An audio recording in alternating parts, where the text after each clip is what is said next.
Come on, internet. Are we live? I think so. We are. Hello. And I just talked to the people. Wait. Got my coffee ready. Ooh, let's see who's here. All right. Woo woo. Oh, we got the whole crew. That tea and a charger. Oh, I love it. Prepared. Snacks. Ooh, what kind of cookies? Hello. Stop it. This is the dream team right here. I was going back through her stories and I got a little feisty. So I took a little energy out of the punching bag. I'm like, I gotta center myself for this conversation. Really? Because I definitely, like, when I messaged you that night, when I went back through and I watched everything, my temper flared so bad that night. It's so bad. I messaged Ashley last night. I'm like, I'm bringing some rosé. This nut. Let's do it. Hi. And girling me too. Look at all this. 10 seconds. We're here. Lots of hellos. Guess I'll just wait a little bit, but there's already, I can't see the number. I don't know. I see lots of our friends here. I know. Of course Nigel's here, but he's whining because he wants my gummy bears. Not Nigel wants gummy bears. Nigel wants anything. If he sees it, he's like, I want to eat it. Hey, Bethany. That's relatable content. Yeah. It is. It is. Oh, you went to the bodega. I love it. Oh, hi, Kara. Yes. I would just like to state that I don't know who I'm becoming because I'm not reading fantasy. I'm in a romance mood. I just want to put that out there to let everyone know that I'm reading romance. Congratulations. What is wrong? Nothing. Nothing. That's right. I just finished Actor Age Eve Brown and I loved it. So I'm like, I still have to finish it. I know really everybody has read it. I was supposed to be reading Oathbringer, but Well, like you should start reading some Side Changeling, and then you can come on my podcast and talk. Here goes Mara. Where are you? I'm on book like 4. You can totally catch up. I'm like, okay, for Mara, I need to cup Jane Eyre, then an Agatha Christie at least, Side Changeling. I'm so behind. Wild. It's too damn big. No, Bethany, stop coming here and bullying me. No, I'm just saying, Bethany bullies people into reading stuff, okay? She'll just send it to you until you read it. Yeah. And it's usually a really great reading experience. So it's a good form of bullying, but she won't stop until you read it. It's true. That was a good chapter. I'm doing well. How are you? Hey, Trin. I haven't talked to you in a long time. Ashley's busy. Mara just rushed in. Look, Bethany, you're not sorry. No, I'm so sorry. No, you're not. Stephanie, I will be reading Oathbringer until probably June, okay? At least. Well, no, if you got through Royal Assassin, you'll be able to make it. For sure. I love that book, but it's arguably Robin Hobb's writing is better. Oh, for Brandon Sanderson. I'm sorry. Please. Yeah. Oh, sorry. Now I'm gonna have Sanderson stands. Here they go. Here comes the high. Sorry, that's because I shouldn't be having this rosé. But what can I say? I've earned it today. Hi. Look at snacks, man. I mean, I brought a kombucha, but I'm drinking kombucha too. I told them my neighbor saw me on my way in from my car, and he brought me pizza. So I need to do. My neighbors are fantastic. I'm so Nigel, Nikki loves you. Did you hear that? Tell her thank you. He's like, do you have food? Yeah. Actually, what kind of kombucha do you have? Because I'm trying this kind, and I don't know. Is it as good as GT Dave's? No. See, there you go. He might be a robot, but he knows it's better than the last one I had that tasted like static rubbing alcohol. But no, mine is hibiscus. Fancy. What does hibiscus taste like? Oh man. Hibiscus is so good. I feel like I've had hibiscus tea, like hot tea, cold tea. So now having it in kombucha, I mean, it's good. It tastes really good. I feel like I'm not fancy enough for that. You are. You have your seltzers. Got this one. Yeah. Yeah. I mean, yes. I would prefer you feed me. Yeah. If So- I had my druthers, I'd druther a snack. GTs. Okay. What is it? How long? I am so bad at this. I apologize, everyone. I'm still trying to. Okay. Not someone said Ashley's ready to spill the hibiscus tea. It's the most high-minded of teas. Listen, I don't spill tea. I just spill some fat. Put some people in line. Bloop. Bloop. 'Cause All right. people doing some wild behind stuff, and people buy whatever you selling, and that, I mean, this is crazy. All of this is wild to me. I have never. I have, but the delusion is real. I have never seen so much delusion in one 48 hours. The amount of delusion that has happened has been so mind-boggling. I wonder if I'm living in reality or if it's something. we are. She It's is the not. audacity Yes. for me. It's the boldness. And so wrong. I mean, we're her whole like she's so right. She's like, I'm out here giving y'all the gospel, okay? And one day, I'm being crucified. I think at one point she might have referred to herself as Jesus, but I don't think I saw that. I didn't see the Jesus, but I saw the Martin Luther King, and that's when I said, now enough is enough. Mm-hmm. Now we just being disrespectful. Dear Lord. Well, I know people still filter in, but hello, welcome to a book community live, I guess. And obviously, most of you probably know me. My name is Jess, and I guess I'm your local community tea spiller, if you will, and my hungry sidekick, Nigel. But I have lovely guests joining me today who are much more well-versed and intelligent than I am, so I thought they would be the perfect people to have this conversation with. So I feel like everyone should know you, but if you want to introduce yourselves, your channel, what you talk about. You want me to go first, Mara? You go. Okay. All right. If you don't know me, my name is Ashley. My channel name is Bookish Realm. And what do I talk about? A little bit of everything. Mm-hmm. To usual booktube content, to discussions, to librarian stuff, because I'm a librarian. So it's a mishmash of a little bit of everything. We love it. Yeah. I am Mara from Books Like Whoa, and I am not as qualified as Ashley to have opinions, but I have them nonetheless. So I read pretty much every genre. People know me usually from like classics or mystery stuff or romance. I think those are kind of my three big ones people tend to know me from, but I also like SFF, all the things. I do vlogs and recommendations, and I do live streams Tuesday nights, so you can come hang out with me then. But yeah, I got my rosé, and I'm ready to let have, because this lady. Well, you might get threatened for a lawsuit, I know, right? Goodness I gracious. was like, let me be careful with my words. Her legal team, they might get a cease and desist. All things stated here are opinions and should not be construed as fact. All facts are alleged under the, Also, Mara, we need that Deborah merch. I'm ready. I'm on the pre-sale list. I'm talking to my lady. She's I love her. She did my avatar, and she's working on it now. So I paid her, and we're getting going. So we're gonna have our mugs. Mm-hmm. Look, I need it. Yeah, I love to see it. All right. So who are we talking about? So I guess I'll just get started here. What started the idea for this live? So there's I guess she's self-published author, J.M. Buckler, who a lot of people didn't know before this situation. Never heard of her. She don't know me. Yes. And I think it's important for context. She is a white lady, a white woman, and she also is like a bookstagram, and she posts a lot of book, photos, and she's rep for shops and stuff.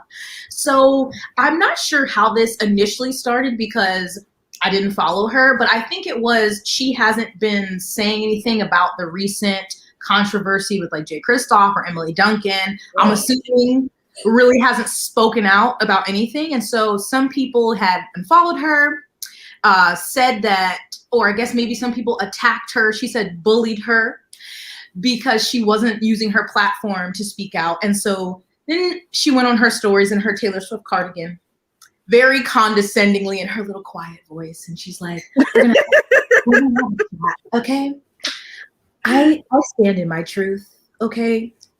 I know who I am, and it's not my responsibility to speak out. So she's basically saying like she's like, or she did have 20,000 Instagram followers, and so she said it's not her responsibility to speak out. Like she knows her truth. She knows she's not racist. She doesn't care if you're black, white, purple, gay, straight, or whatever. Woo. We're all. She doesn't see color. Wow. Her Congrats publicist on is that. Jewish, so she can't hate Jewish people. Oh my God. Oh. Yeah. She's like, my Okay. publisher's Jewish, so duh. Well, thank God. I'm glad she cleared that up. Yeah. I was really wondering. And yeah, but I mean, she had a ton of stories. She has some saved under her truths tab on her page, and then some of the other ones have just gone away. But over like the last week, she did that. Then there was a bookstagrammer, a black bookstagrammer. Oh wait, let me rewind. She did a reel that was like, it was basically from other people's perspective saying, oh, you posted that book, I'm unfollowing you. Why haven't you spoken up about these latest issues? And she's like, stop bullying bookstagrammers. Like, let people read books about fear of persecution. And that reel kind of like, It was like a really bad infomercial. Like that's how it felt. I was like, this can't be reality. That it gives me the same energy of those like nice white ladies who are like going to Starbucks and like yelling about having to wear masks and like it's my constitutional right to breathe air. And it's just like, yes, the condensate, the quiet voice. Because she was so calm in all of it. She's like, I stand. Anytime I hear the phrase "I stand in my truth," I'm like, ooh. I don't know. It's almost like a trigger. I hate it. But so the reel blew up. Then a black bookstagrammer like went live, I think, and was talking about it. She was really frustrated. She referred to J.M. Buckler as a bitch a few times. Was like, oh, I'm just so mad, y'all. I want to fight her. Some people were like, oh yeah, she lives like an hour from you in Texas. And she's like, oh, not me. I'm not going to pull up at her house. It was obviously a joke. But, just expressing her issues. So then J.M. Buckler was like, I guess she saw it, said that that's slander and damaging her brand and a threat. And so that she was getting the police and her legal team involved. Well, have fun with that. Because actually, just to clarify, because this is my recent pet peeve with people saying people are slandering each other. If you do something publicly, people are allowed to publicly comment on their opinion about what you did publicly. You may not like it, but as long as they are not lying about a fact, like I can sit here and call somebody an asshole all day, and that is not slander. That's my opinion, and I'm allowed to say it. It may, anyway. She so much, and then so she's just been doing stories of ridiculous things, and she's like, well, you know what? Now I'm gonna start speaking, and I'm gonna say my truth. Oh, thank God. She one of the things is she said, well, at first it's funny because the other day she said she was going to start a morning show sharing all of her truths and everything. And she quit after like one day, but she said that a shame. the problem with society is that we're teaching kids to see color. She's like, there's a man in history, a really important man. Oh, no. And he really did so many things for the Black community. I'm going to read you a quote. And she's like, I have a dream that reads the quote that I have a dream my 4 children will be seen for the content of the character and all the color of their skin. She's like, if Martin Luther King was alive today, he would be canceled. He would be canceled. So disrespectful. Well, actually, he probably would be, because actually one of the most notable things about his late activism, and really the reason he was actually killed, was his advocacy for the poor. So yeah, probably a lot of people wouldn't like that he was advocating for more equitable distribution of our incredible wealth in this country, but not because, woo, okay, sorry. So what part, what part do we need to tackle first? Because I I'm ready to rip we got a whole cornucopia of crazy. So where do we even start? I'm sorry, I can't keep up with the comments. There's too many. So yeah, I don't know. Do you have anything where you want to start? Or I guess I have a question first. Is like, do you think certain people have a responsibility to speak out? And like, is there a certain number of followers or a certain person? Like, when should you speak up about social issues, book issues, whatever? In this, well, I guess we're talking about our community, bookish community. Well, what I'm going to say probably is going to piss people off a little bit, okay? Ooh. And I'm going to go back to her referencing Martin Luther King's speech, because clearly she didn't listen to the speech in totality. Martin Luther King in that speech said that our fates are tied together. Mm-hmm. If Black people are not free, then none of us are free, okay? So at that point, when you're talking about that, it is important for everyone to speak up. Because until you help your Black community, none of this is going to change. It is everybody's responsibility to speak up, no matter what I'm size. In church. I'm like, yes. No matter what size your platform is, no matter how many followers you have, blah, blah, blah, blah, blah. But I'm gonna tell you right now, as a Black person, I'm not finna beg you to say nothing, because I'm tired of begging white people to say what they're supposed to be saying and do what they're supposed to be doing. And the book community has an issue with that. We went through this last year where people dropped Black squares. People were talking about they stand with Black people, Black Lives Matter. And this is not everybody. I'm not speaking in what's the word I'm looking? I'm not saying that everyone did this, but there is a portion of the book community that did that and went back to doing what they were doing before. Should you be speaking up? Absolutely, because my fate is tied to your fate, no matter how many ways you look at it. If you don't help me, you're not helping yourself. However, I'm not going to beg you to do the right thing, because it's not coming out of the genuine portion of your heart to do what you're supposed to be doing. So in that fact, maybe that's what I don't think that's what she was attempting to say. If you don't want to speak out because you don't believe that it's the truth, shut up and don't say anything. This is not about bullying. This is not about forcing people. You don't want to do it because you don't want to do it. It's not in your heart to do it because you don't care. If you don't care, be 100. Keep it real. Say you don't care and stop trying to cop out by saying, I'm not going to be bullied. And then you got the caucasity to turn around and say Martin Luther King would have been canceled and you don't even know the totality of the whole speech. Like, don't be disrespectful like that. And I'm getting tired of people doing stuff like that and feeling like they can't get called out. You don't get to take a section of a whole entire speech and say that, oh, he told us not to see the color of people's skin. But this is a man who spent his whole life speaking about racial inequality, social injustice, and here you are using this as a cop-out not to speak. Child, let me tell y'all. Let me close my mouth. I'm like, I feel like I'm back in church. I'm like, if this is what church is like every week. If you racist, I don't fool with colored people. I don't fool with people of color. Say it. Just say what you mean. Say it with your whole chest. And then for her to get on there and say, I support BIPOC authors. Honey, don't say something unless you mean it. Because I went and I scrolled back to your Instagram all the way back until August of last year. And you have posted 5 books by people of color. Do not play with people when you come out your mouth and you say stuff like that and you don't have the evidence to back it up. Yes. And I'm done. Oh my God, take your time, Pastor. I mean, honestly, I feel like we could end the live stream there because, I just feel like that's everything that needs to be said. But I mean, in terms of do you you don't have to do anything. You don't have to. But I think so. I'll come at this from the white perspective in the sense of, to me, the number one thing is to platform people who are being marginalized and what they have to say first. So I am against, or I struggle with, for instance, the Black Square thing last year. I didn't do it because I didn't feel like it was coming from a place of actually trying to listen and support the people who have been hurt. And I always want to take a backseat to letting the people who are actually impacted be the loudest and get to drive the conversation. But that being said, if you can see, and I'm assuming J.M. Buckler is American. I believe she is. Okay.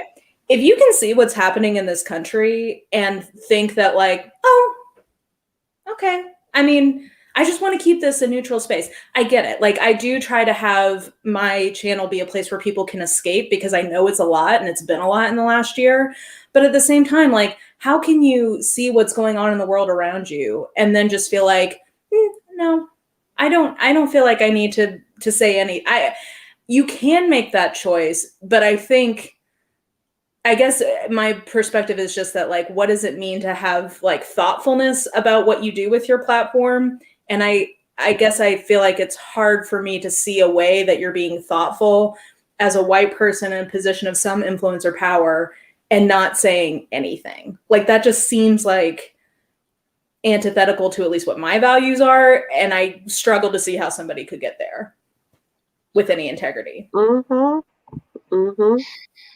Yeah. She's just like, oh, well, yeah, I don't understand the whole, I can just sit back and this is my, because she said something about, I want to keep it positive and my safe space and positive energy. How is it not positive to say that you're supporting groups of people that probably follow you? How's that not positive? I'm like, and then, I mean, and also the fact that this is happening this week, and like, frankly, just because of the pandemic, we haven't had the same level of violence in the US in the last year that we typically have. But like, in the last couple of weeks, the level of overtly hateful violence that has been going on from the police, from, shockingly, I know you're gonna be shocked to hear this, but an angry white man who was mad that somebody was tempting him into lust. Just like of this time to be like, I don't want to talk about this. Like, go home, like, sit down. I don't understand. Like, I don't. Yeah. That pissed me off too. Pissed me off. That comment right there. When I go to the bookstore, I don't even look at the author.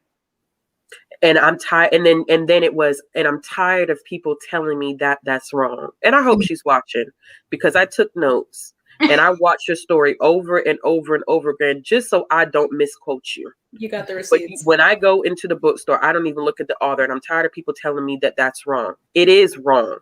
It is wrong, because you keep reading the same stuff by the same people because you don't want to see color. And that's the problem. How can you not see color? If you don't see color, you don't see me. You don't see my experience. Yes. Being Black is a part of who I am. And it was disrespectful also for you to select one Black woman and think that because she disagreed with the fact of white privilege and woke culture, that all of a sudden that means it's wrong. Y'all better stop tokenizing Black people.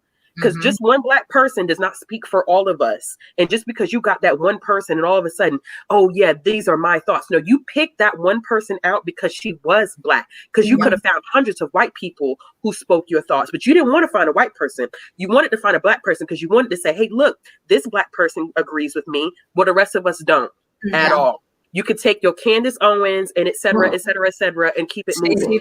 And I can't stand when people do that. You feel like because you tokenize one Black person, that means that all of a sudden they speak for all of us. Since when? Since never. Stop doing it. And her arguments for white privilege didn't even make any sense. Basically, what she was saying is that everything, classism, sexism, all of that can be a privilege. But white. Race can't. Yeah. Girl, what? Make it make sense. Make it make sense. Stop. Just stop. There is none. It was 8 minutes long, that video she shared, because so if you didn't see J.M. Buckler's stories, once she canceled her morning show, she was like, oh, I found someone who aligns with my views, swipe up. And so it's a Black YouTuber who has the same like views about, oh, the mainstream media is pushing racism and they're making it seem way worse than it is. And white privilege isn't a thing. They basically said white privilege, if you believe that, especially as a Black person, then you are taking no accountability of your own. You're just subscribing to that victim mindset.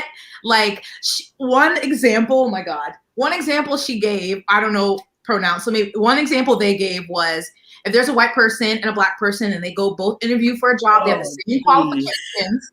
Maybe you didn't get the job. It's not because you're Black. Maybe it's because you were talking like this. So maybe it was cultural.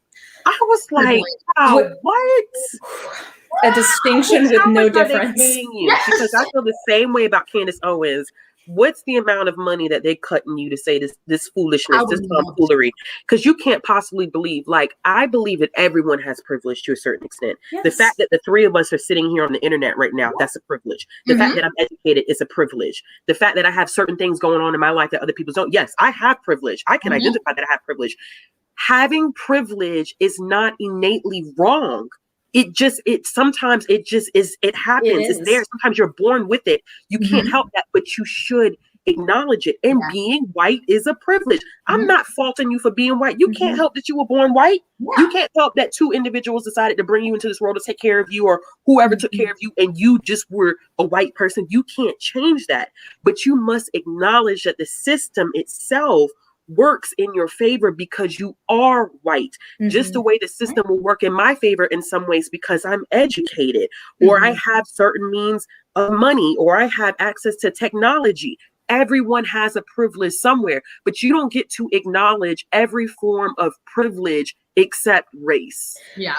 Well, and I feel like it goes to a very American mindset, which is we have this idea, and actually, well, just getting into my degree a little bit, but like, I think this is very much supported in a certain kind of evangelical culture, which all of us are from the South, so we've seen it, where there's this idea of like, you have to do it for yourself or else it doesn't count. Do you know what I mean? Like everything you have, if you haven't 100% earned it, then you're invalid in some way. And I just think that I wish that we could just let that go, because it's harmful for us. Like, maybe I'm going too deep with this, but like globally, it's a problem because we have this idea of like, well, we've worked for everything we have, and it's like, well, look, have I worked hard in my life to have what I have? Sure, like I've put in the time, but the fact that my parents were rich and white and that they had worked their way out of poverty to provide me with opportunities I didn't have, I didn't ask for any of that, but I still benefit from it. And that isn't something that's inherently amoral or wrong. It's just a fact. And thank God, like I'm so thankful for those opportunities. But to act like I haven't had them is to just negate reality. And I think it's this underlying assumption that if I haven't worked for it, it's not worthwhile. It's still worthwhile, even if it was given to me. I can be thankful for it, and I can try to make the world, do my part to make the world a place where everybody has those same benefits. Like there's nothing that's the part that really trips me up in terms of like, it's okay to say that you have advantages. That there's nothing immoral intrinsically about that. It's what you do with it and how you treat other people from it. That part. And so when I hear the assumption that poor people don't work hard. Some of them, like, those are people working multiple jobs. They're working harder than I've ever worked in my life, and they will not get even half of what I already have, probably. Yeah, and saying that there's not, and basically negating that there's a whole system that works against them, because that girl's video or whoever, Gothics or something, was like, yeah, maybe you're just not working hard. Maybe you're just not doing this, and like. There's always one of us out there acting a fool. I can say that much. It's always one of us. Yes. I was on TikTok, as I often am these days, and I was just crying because this woman was describing that her husband had to go to urgent care because he had something. I think he had like a rash or something on his shoulder, and his white doctor, it was a black man, and his white doctor was like, well, what, can you just take your clothes off? And he's like, well, no, I don't really want to. I've got my bulletproof vest on. And she's like, excuse me? And he said, yeah, no, I mean, just with everything going on, I was driving over here on the interstate, and I that's what I always do. And it just made me like, and that was her point, was that the doctor just didn't even know what to do with that, because that's something I would never think about. When I speed on the interstate, I'm just like, I'm just bebopping along because I just am not even worried about it. That's what privilege is. It's not, and the fact is everybody should be able to have that same privilege. Yeah. Yep. I do not understand. Oh, I just see a Rachel Hollis. Oh God. Reference, which. I can't. Which is just like a whole other. That lady. That's a whole other. That's You want to talk about some MLM evangelical toxic positivity bullshit? There you go. But you know what's crazy about this whole thing too is that every time there's a conversation about accountability happening. And I don't negate, sometimes people do get out of control in situations like this. There are people who do death threats. They do, bodily harms and messages that are completely inappropriate. And I don't ever condone stuff like that. That's not who I am as a person. I do not agree with the fact that having a conversation and holding someone accountable for actions is the equivalent of being canceled. Yes. There needs to be clarification on what canceling is. No one is trying to cancel you. They're trying to hold you accountable for what you're saying, because what you said was a whole bunch of foolishness. None of it even made any sense whatsoever. And then for y'all to get, and I'm glad that there were people who were undercover last night on Clubhouse, because I'm on Clubhouse, but I just couldn't do, because I don't know what I would have done had I gotten on Clubhouse to listen to that, because I am on Clubhouse. I don't know what my psyche would have looked like going into this conversation, but there were people who highlighted it, saying stuff like, you don't think that critical race theory is a thing? People that you look up to include MLK and Ben Carson. Ben Carson. I'm tired of people speaking about stuff. And when she said, people are calling me uneducated. Yeah, you are uneducated. At least on this topic. I don't care how many degrees you have behind your back. Just because you have a degree behind your name does not mean that you're educated in things related to critical race theory, because clearly you're not. Clearly there is no knowledge in that realm, or else you wouldn't have taken a section of an entire speech and tried to say that it was a way for Dr. King to say that we shouldn't see color. And then you pull up, I can't believe that, was it Cartoon Network? I can't believe that Cartoon Network or whoever is telling our kids not, this is very alarming. Imagine being a white woman with white kids talking about teaching about race is so alarming. How privileged are you? That is a privilege, because I have a child, and that really pissed me off, because I have a child who I do have to actively teach about race. It ain't gonna be no kumbaya, or I don't see color, mommy. You do. Because if I don't teach you, somebody out there is teaching their kids, and somebody's going to make you actively aware. She didn't have to worry about growing up and someone making her actively aware of the fact that she was white. I remember the day that I learned that I was Black. Okay? Like, you don't have to deal with that trauma. So for you to sit there and say, I can't believe they're teaching our kids. No, you can't believe that they're teaching your white kids that. It ain't got nothing to do with kids of color whatsoever. You shocked that your white kids have to learn this now. And they should. And they should learn it. They need to learn about someone else's experiences. Stop trying to pigeonhole and talk about, oh, I just want to be nice. I'm all about positivity. That means that you're ignoring it. I'm not saying that anybody has to be nasty about it, but you can't use positivity as an excuse not to acknowledge what someone else's experiences are. Yeah. Like I said before, I'm tired of people using bullying as a cop-out for not wanting to speak out, because BookTube did that last year. And I lost a lot of faith in BookTube last year, and they ain't got that faith back yet. Okay? If you don't want to speak and it's not your thing, I do it in my personal life, I don't want to do it on my social. Just say you don't F with the stuff like that. You don't want to do, because what's the difference? What's the difference? Your private life and speaking about things that are impacting community members, people that you talk to, people that you deal with on a daily basis, people who watch your channels. Well, I can't advocate for stuff like that. Well, then don't say that you don't. Say that. I'd rather people say I'm racist and I don't like people of color, then I'd be like, I know where you stand. Cool. I know not to fool with you. Well, and I think people, so like the bullying thing, I heard this, I was rewatching ContraPoint's video last night on J.K. Rowling, JKR, Joanne. And one thing she said that really struck me was that abusive comments are not the same thing as oppression. And I think that there's this narrative, especially for white people, of if you are getting canceled and you're getting abusive comments that all of us would agree are out of line and people should not send. Like, you should not be sending people death. Like, please, like, we're all adults here. Like, what are you doing? Don't do that. Don't do that. But abusive comments are not the same thing as systematic oppression. It's not the same thing for you to get somebody being an asshole to you on the internet as to daily walk through life being systematically marginalized in pretty much every area of your life. And to conflate the two, allows this kind of victim mentality that is so gross on so many levels. One, because it's not concordant with actual reality, but two, it's making it about you. All of this is making it about her rather than what's actually going on. And like, why use your platform that way? I guess that's my question. Like, why make it about you when you can make it about bigger things that are actually going on? Yeah. And you know, none of us can change the world on our own, but like, if, you know, maybe it's Pollyanna of me, but I'm like, if all of us do it, it does change things. You know, like, I mean, look what happened in Georgia.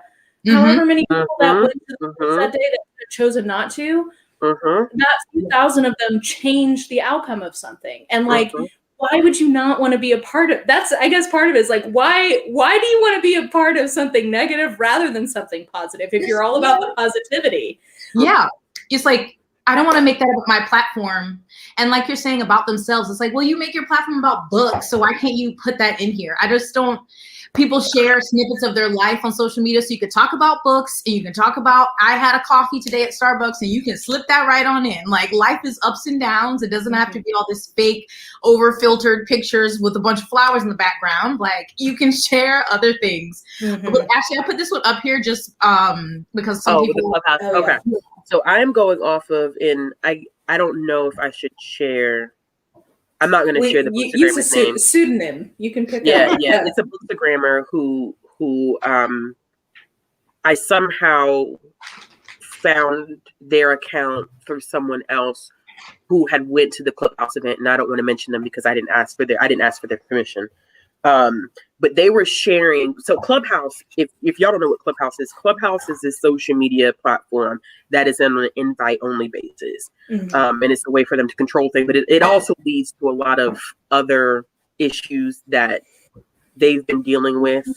Clubhouse is a beast of its own. That's beside the point. Well, Buckler went on Clubhouse last night with, I don't know who the other person was, to discuss what has been going on. And the things that were taken out of it were that critical race theory is stupid. And this is me summarizing just for clarity. Okay, this is me summarizing. There were conversations about like who they looked up to, which was like Ben Carson, or who they admire, Ben Carson, Denzel Washington. Oh my God. and MLK. They were saying stuff like this wasn't about race, that we made it about race. It was never about race. And hold on, let me, as a matter of fact, let me fact check myself because I want to make sure that I give you every. Come in with the receipts. I want to come with every single thing that was said. Yeah, Ben Carson. I mean, I love Denzel too, but basically, the way that it worked was that that she doubled down on everything, and she said that she regrets nothing. Oh, that was the basis for it. Love that. Double down on everything, and she regrets absolutely nothing. Okay. They said it wasn't about race, that we're the ones that made it about race. This whole critical race theory is bullshit. Notable figures that they looked up to first and foremost was MLK Jr. They spoke to the fact that this whole thing with MLK has been reversed nowadays. They idolized Denzel Washington and Ben Carson. They talked about triggering and uncomfortable books, and they said that I've read stuff I'm uncomfortable with, and they wouldn't block that from other people. Let's see here. She said that it was outrageous that she's being accused of holding racist ideology, racist thoughts, racist actions, because her first publicist was a Black woman, and her. Ooh, that's a new one. It's not the best friend is Black. It's my publicist is Black. Crazy. And the second was an Israeli Jewish woman. She works with diverse people, so therefore she simply cannot have these thoughts, actions, feelings. Well, to be fair, I mean, I know this is an extreme example, but people who had owned enslaved people in the 1860s also were surrounded by Black people. So did that make them not racist? Apparently, it's just by osmosis. Yeah. You spoke it out. And then he goes on. She repeatedly brought up that her family is Irish. She brought it up within the context of Irish people being discriminated against and comparing that to slavery. This is why I didn't go. This right here, because I would have asked to get on stage, and then I would have just touched her clean out. Excuse me, Mike, is this mic on? Yeah. They moved on to the concept of privilege. They said that we all are privileged because we have phones, and the person said that they agree with that, but they ignore the whole concept of intersectionality completely. And then she talked about some work that she's done with sex trafficking, but didn't take into account that women of color experience sex trafficking in different ways than white women. But I think that's kind of been her backup to everything. I work with women who've experienced sex trafficking, which that's good, but what does that have to do with anything that is going on right now? Yeah. 2 + 2 can be 4, and also the sky can be blue. Like, I don't yeah, so that was kind of like the gist of the conversation. Let me make sure.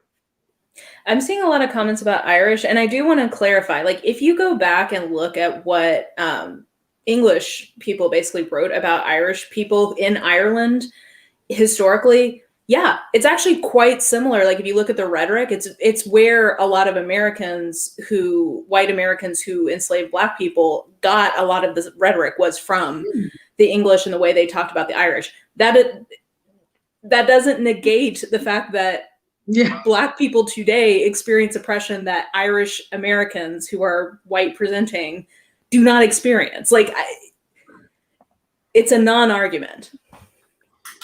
I'm glad I wasn't at that clubhouse. I'm so glad I wasn't there because why do we have to compare trauma? Why is that the backup? Like, why is that the backup to any discussion in which people are saying, like, I'm oppressed, or I've experienced this, or my community has experienced this? Then the answer or the way to respond to that is, oh, but we have been through, like, why are we trying to compare? Like stop trying to compare trauma, because nobody's traumatic experiences are the same. Like, stop. Yeah. I can be a privileged white woman, and I've also experienced discrimination because of my sex. I've experienced assault because of my sex. I mean, that can be true, and I can still be a privileged white woman. Do you know what I mean? Like, it doesn't. It's not.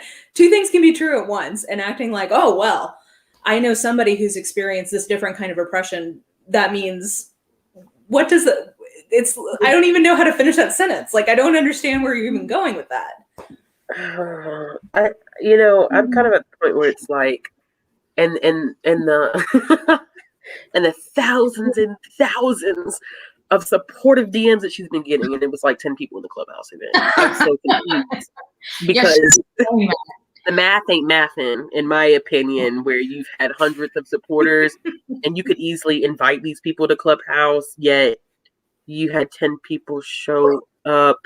But you have hundreds of supporters, and I'm sure she does have supporters. I'm sure there are people in our midst who feel the same way. But my thing about it is, just because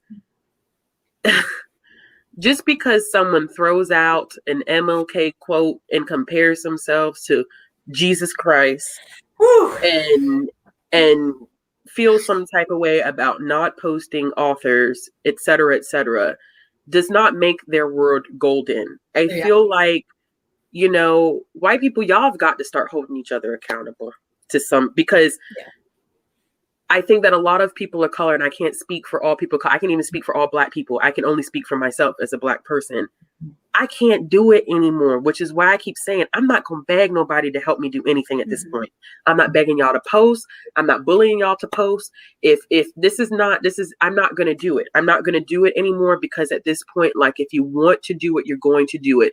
But don't get on Beyonce's internet and come up with these lame ass excuses as to why you didn't do it. Just say you don't want to. Not that you're not going to be bullied. You don't want to. You don't want to because you don't feel like it's important. You don't feel like it's your experience. And because of that, it keeps me in this place of anger, because it's like, how can you sit there and say that and then have the audacity to say that you admire MLK? How can you? The man said, and I will keep saying this over and over because people don't get it. How can you, we didn't read the same speech apparently, because you left out the whole first half of it. You cannot listen to a speech that says our fates are tied together and then say you will not be bullied into saying something. Yeah. Make it make sense. If you're going to get up there and you're going to speak your truth, make it logical. Yeah. Make them make sense, because you just negating yourself and contradicting all over the place. Yeah. I'm not going to speak up, but I admire MLK. I'm being like, you can't do that. You can't. She hasn't listened to the whole speech or read it. She went down to she's like, oh, I know this line. Yes. Here, I've got my quote. Yeah. I mean, you mentioned this earlier, Ashley, but it is also just completely infuriating to think of anybody comparing themselves to MLK or Jesus. And the irony, like the irony that angers me is that literally these are two men whose lives were about sacrificing what was good for them for other people. I mean, like, literally, even if you don't believe that Jesus is divine, I mean, like, he died for something that he believed in, if nothing else. And like, you can't even just like say like, hey, I think it's wrong. Like, I hope that Derek Chauvin is convicted and sent away forever. Like, that's, do you know what I mean? Like, I find that so infuriating that you can't even, when you're saying those things, have any kind of self-awareness of literally you're acting like you are a martyr if you just post like, hey, I think the increase in violence against Asian Americans in the wake of the pandemic is wrong. Like, what kind of weird victim martyr complex do you have to think that that is like some sort of, like, that's so nothing in the scheme of what you can do to make the world a better place, and to act like that is the hill you want to die on. It's just so bizarre. With those videos, she obviously won't say anything because she doesn't believe it. Because that one, I didn't watch the whole thing that she linked, was like, these are my views in the mainstream media. And this person was saying how, of course, those murders weren't about racism. It was proven that was because he had a sex addiction. And this, you know George Floyd's name, but you don't know this white man that was killed by the police. And it's like, both of these things, we could be upset about George Floyd's murder and also this one. I don't want any in general killed in a mass shooting. I don't want anybody to be killed by the police.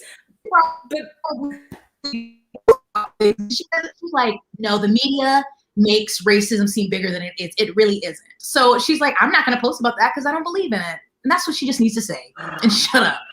No, she wants to be Candace Owens. That's what she needs to say. She needs to say, in training to be the next Candace Owens, because that's exactly what Candace Owens does. And it is or Tommy Lauren. Exactly. It is a way to. It is one of those situations where it's like, because I feel like I haven't experienced racism, Black people don't experience racism, or Black people who talk about racism are trying to use it as a crutch. How, Sway? How am I trying to use racism as a like? Wow. That to me makes no sense whatsoever. Like, you are grasping at straws. Talking about race does not mean that I automatically feel like the victim all the time. It is reality. It is fact. There have been studies. There have been professionals who have proven this stuff. So who are you, Tom, Dick, Sue, Harry, getting on the internet with no viable experience to say that this is wrong? You don't even have the degrees to back this up. Go ahead, Mara. Go ahead. I was going to say, Michelle's point here on the screen, I think, is exactly right, because she's actually the one using racism as a crutch. She's using the racism of her followers who she knows would unfollow her if she took a stand to benefit for herself. Yep. That's the actual crutch that's being used here, is that, and this came up during the RWA thing last year, where the reality is, many of the people who don't want to say something on social media, the reason that they don't want to if they have a platform is that they know in their hearts that a large chunk of their audience is posting All Lives Matter, is posting whatever. And they know that if they took a stand, it would hurt them in their influence and in their pocketbook. And that's the other irony, is that she's accusing other people of using racism as a crutch. hun, you're using your own implied racism as a way to continue to stuff your own pockets. That's my opinion. Yep. What makes it? Original people are just telling her, hey, those books have stereotypical. Maybe you shouldn't continue to talk about. She's like, oh, and I love that. And I don't know if this is true, but she said that Jay Kristoff has been messaging her and giving her words of encouragement during this time. And he's a gem. And just stuff like that. And I'm just like, because she said also that, you know, she doesn't want to speak up on things if she doesn't have the facts from the source. And Twitter is not the source. So why would she speak up on things when it can't be proven? It's like, yeah, sometimes there's rumors floating around, but some of this stuff literally, like, it's in the books, or there's a certain tweet, or if you're getting outside of books, like, there's proof of things that have happened. But she's like, so I don't have it from the source, then why would I speak about it? And you're like, ma'am, I just wish she would be quiet. Okay, you know, I've never been to Tokyo, but I've seen pictures of it. I've talked to people who've been there. Like, I don't know what you, like, that's not how life works. Like, I don't know what to tell you. Real. Yeah. But listen to this. Like, because I just am this nosy. So the lack of accountability. Thank you for your continued support. You put it out in the open, baby. So here we go. We could share it with the masses. Thank you for your continued support. Parting the mass and follow. I will no longer follow any accounts. This past week has shown me the direction social media is heading. It's a path I don't want to follow. I won't support platforms that are one-sided. Platforms? We're going to dissect this one. My views don't align with Karl Marx. Okay. They never will. The next time you hear from me will be a swipe up option that will direct you to my new platform, a space where we can get back to talking about books, not the authors. A drama-free zone that leaves bullshit behind. On Mondays, I'll have video updates on current projects. Wednesdays are designed to writing advice. Fridays are video updates about my current reads or book reviews. I'm sorry I had to come to this, but unfortunately, this is what happens when the mob attacks. Lord, she sounds like Trump. I will always be grateful for the love and support that my followers continue to send me. The 10 people who showed up to Clubhouse. Mm-hmm. My assistant will answer all my emails from now on. Y'all, this is pure gold. Where is that posted? On her Instagram. Oh. This is in real time. Oh, no, because this is tea in real time. This is hot out the presses. Concerns and dangerous threats. I would no longer allow open communication with me directly, which, you know, I always say, like, don't be in somebody's DMs with threats. Those are the people she needs to be suing. That's actual abuse versus accountability. Exactly. That's who she needs to be suing, not people who were counterclaiming what you're talking about. The people who are threatening you, those are the ones that you need to be having your attorneys go into litigation, you know, with their lawyers, not us. I know so many of you look forward to me for advice, so that is why the 10 people from Clubhouse. That is why I will publish weekly videos on my new platform. Those 10 people are going to be reading those emails. Listen, don't so attentively. 10 people who will be reading the emails. I hope everyone has learned from my experience. I've learned something. I've learned that apparently this is still a thing in 2021. That's what I've learned. In 2021, use this as an example and learn from it. Use this, y'all, and this is what you don't do. Okay? Yeah. Do research, which she didn't, but before choosing a side, she didn't do any research. Don't believe everything you read and hear, meaning don't believe what she's saying and what you hear from her. Always stand for truth. This is not the truth. This is chaos and manipulation and foolery. What's popular is not always right. This is people's lives. There is no popularity contest when you're talking about someone's life experience. Mm-hmm. If you're feeling angry or hurt right now, allow those emotions to come up. You don't want my anger or hurt to come up. I would suggest writing about them. I look forward to sharing exciting updates about new book releases and other fun things on my platform. Stay tuned. Much love and God bless. And remember, I am not the victim and neither is the mob. I have so many questions. What? Girl. That felt like word salad. The Karl Marx, I'm still there. Like, what? I mean, you just this is why people are asking, are you educated? This is why you get on your platform asking why people are assuming that you're not educated. This is why. What does Karl Marx have to do with anything in this entire discussion, honey? What are you talking about? What are you talking? You just dropping out names because you think people don't have the sense to go look it up or read or. Yeah. Well, I am not. Nobody Girl, thought. you're right. Yeah, You nobody Amber, was you are right. We know. Girl, we know. Yeah. Oh man. Wow, this is great. I wonder what platform this is. Is Parler still a platform? I think Amazon took them down, but maybe they found somebody else to host it. I don't know. I'm so confused. I'm so confused because none of this is even logical. It's not logical at all. Who is the mob? First of all, I want to know, can you tell me who the mob is? Who's the mob? Everybody who's attacking her and bullying her. We're a mob, Ashley. You can't get on the internet and voice an opinion of someone else's opinion, and then when people voice their opinions back, all of a sudden you want to sue. What is that like? I mean, people were asking questions about why you were not saying anything because it was in terms of the Jay Kristoff and Emily A. Duncan thing, right? That's where it all started.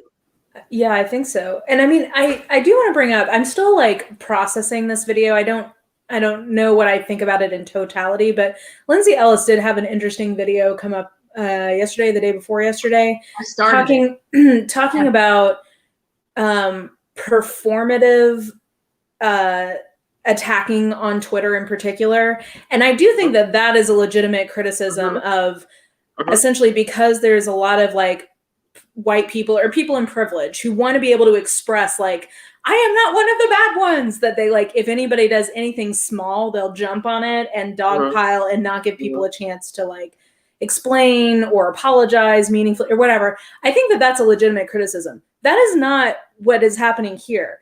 This is not like, oh, I made a tweet and like, I probably shouldn't have tweeted that. And I probably should have just deleted it and said, hey, my bad, whatever, moved on. This is like, I took a position, then I doubled down on that position, then I tripled down on it, then I bought stock in it, and then this is not just like I did something small and everybody jumped on me. It's like, no, if you have a position that everybody, exactly, she's canceling her damn self. Canceling herself. Yes, like if you take a position and you just like stand in that truth and you're just like ride or die for it, like don't be surprised if it's a dumb take that people are gonna like come for you. Like I don't know what to tell you. That's not a mob.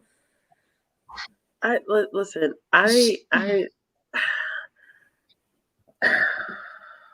Man, I'm so like, because even with the Jay Kristoff and Emily Duncan thing, I wasn't surprised because it's been a long time coming. But for me, it was like, I don't go to Twitter for the facts. Well, Emily A. Duncan posted her apology tour on Twitter. So it's coming from the horse's mouth. Yeah. So what do you mean you don't go to Twitter to get your facts when the source put it on? Like, what do you? Yeah, I mean, you can talk about Twitter. It's not a perfect platform, but sometimes, that's where like people are like, I'm gonna apologize, because usually what their discretion was on Twitter. So I'm just like, did she know anything? Did she look at anything? Did she Google anything? Did she look? She just went from her. Another thing that she said that made me upset, that to me was kind of illogical, where she said, well, you're damned if you do, you're damned if you don't. If you don't apologize, you're screwed. If you apologize, you're screwed. My thing about it is that people who apologize have got to start learning, and I've said this before, it is not the job of the person who's been offended to automatically accept your apology. They don't have to. Just because you put it out there does not mean that they have to accept it. Yeah. So the fact that I think when people do stuff like this and they apologize, they want instant gratification that, oh, I apologize. So that instantaneously means that everything is good. No, it doesn't. And I don't have to accept your apology. Just because you apologize does not mean that I have to take it and be okay with what you did. And I'm going to use Emily A. Duncan as a good example. Okay. She'd been at it for a minute. When she first came on the scene, I didn't like her attitude and the way she was handling herself. Then I found out she was a librarian. And then I found out she was a youth services librarian. And I wanted to say on site it was going to be a problem. But I said, you know what? I love my job and I ain't got the bail money. Okay. So my thing about it is that You've been doing this for years. You think I'm going to take your apology on Twitter seriously? Yeah. You think I'm going to take that as, I'm going to take it with a grain of salt because you didn't feel bad the entire time you were doing it. This is repetitive behavior. It's not, you've been good. And all of a sudden it's like a 5-year-old, oh, mommy, I threw paint on the wall. I'm sorry. No, this is not a one-time thing. Mm-hmm. You've been doing this because you just got caught. You're not sorry that you're not sorry that you did it. You're sorry that someone finally caught you and you're getting called out for it. So I don't have to accept your apology. The Asian community does not have to accept your apology. So getting on Instagram talking about you're damned if you do, you're damned if you don't. Shut up. Okay? Because she damned herself 3 years ago when she started with her foolishness, getting on Twitter with her nasty behavior. Like she was, and I can't believe it. I said, who gave her this degree? Who said that this was okay? Who hired her to work with children? And you bullying people online. Nobody's going to accept that apology. No. Well, and if you're apologizing to be forgiven, you're not actually sorry. Yeah. Do you know what I mean? Like if you are genuinely sorry for something, you want forgiveness, you're hoping for reconciliation. But if you are sorry for something, even if somebody never forgives you, you want to express that you are sorry for it. So like that you're telling on yourself, like, well, it doesn't matter what happens to my brand if I do or don't apologize. Well, that means you're thinking about your brand and not the people that you hurt. Mm-hmm. Yep. And it's never with their apologies. It's always very general. And like someone replied to Emily Duncan's. And so people have asked me in like the comments, like, how should somebody apologize? And it's like, well, actually apologize. What, like who did you hurt? Address them. And then what did you do? Address that. And then just like this with Rachel's, like the apology is just the beginning. And then you have to change. And certain things are going to be easier to prove that you've actually been working on changes. Other things are going to be harder. And, everyone doesn't have to accept it. But don't just say like, I'm sorry to those who feel. No. Mm-hmm. Who did you hurt? And what did you do? And then like, do you have a plan going forward besides taking a break from social media? Like, give me something. And listening and learning. No, we know you're going to listen and learn. I don't think that, and I don't know if this was necessarily directed at me, where it was, I don't know why all people, librarians are perfect people. I know, as a librarian, work with, you know what I'm saying? I know that librarians are not perfect people. I think my biggest hang up with that whole situation was that you are a youth services librarian. The main thing, we teach these kids a lot about not bullying, okay? You cannot work with kids and this is what you're doing in your private time. I don't spend my time bullying people and I work with kids. I don't spend my time being racist and I work with kids. It don't add up. That doesn't make sense. And you're right. There's bad people in all professions. But for me as a librarian, that hit home. And I'm also a youth services librarian. So that definitely hit home for me. And that personally struck a chord. It probably didn't strike a chord with a lot of other people. But for me, that hit home. Because when you work with kids and you have ideologies like that, not only are you writing for youth, but you specifically work one-on-one with youth. And these are the ideologies that you carry. You calling people ugly, you making fake Twitter accounts to bully people, and you work with kids. You ain't got no business working with no kids. That's my whole point. You have no business working with anybody's child at that point because you're a child yourself, because you're engaging in childish behavior. So you have no business working with kids until you grow up. And Emily Duncan has a lot. I'm gonna run that back. She got a lot of growing up to do. She got to. Listen, my email's out there. Whoever wants to say something, anybody got something to say, y'all know where to find me. Y'all ain't finna pull me off no internet. Not really.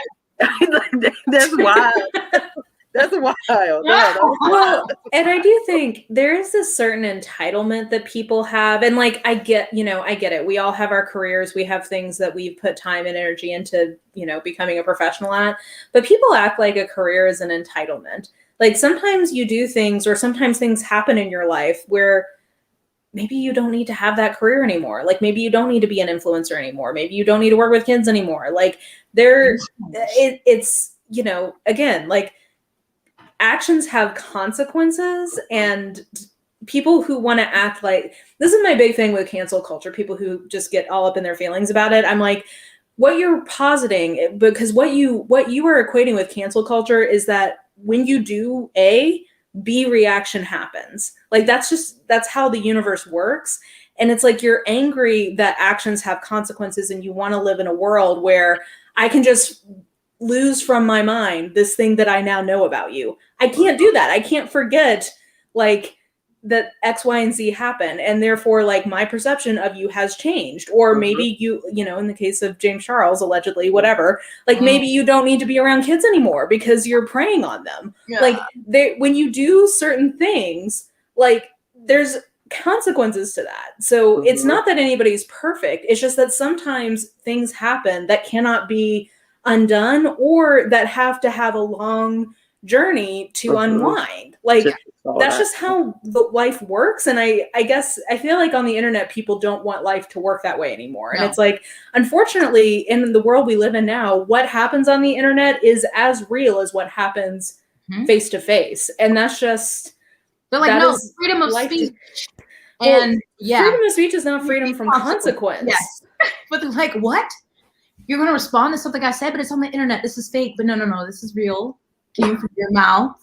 Like, I mean, sometimes I feel like it could be publicity. Like, 1000%. Now, the longer I think on it, I think the Daniel Green thing probably was publicity. 1000%. I call it the Jeffree Star model of publicity, because it's like, all publicity is, you know, driving sales, and you reach a point eventually that may, you know, adversely affect you. But you can get away with a long, especially if you're being hateful towards people of color or towards women, you can get away with that shit for a long time and just have sales. Yeah. I saw a tweet that said, because obviously everybody was talking about the Simon and Schuster distributing that piece of shit, whatever. So someone was like, I almost, since it's such a small press that is publishing it, someone was like, I almost like wish people hadn't seen that and because now they brought so much attention to it that some people inherently are just and like read it and support it to be nosy, or some people maybe who didn't know it existed. And it's like, yeah, but you can't just like ignore everything. But I do agree, even if the person in the center of the controversy didn't mean to, it always does. Because someone did message me and they were like, is it bad that I kind of want to read Emily Duncan's book now? Like, I'm like, I mean, you do you. That's human nature. But yeah, so you're gonna be curious. Simon and Schuster has been woo. Then it was, we found out like the rest of America. I said, what? Oh my God, we were just on Twitter. Oh no. We found out just like the rest of America that this book was going to be distributed by us. You know, it was my day off, and so I wasn't checking my email, and then I got back online and I was like, girl, who knew? Who's buying this garbage? You know, I cut my ties with Simon and Schuster when they published that dumpster fire of a book by Sister Soldier. That was my last straw with them. Okay.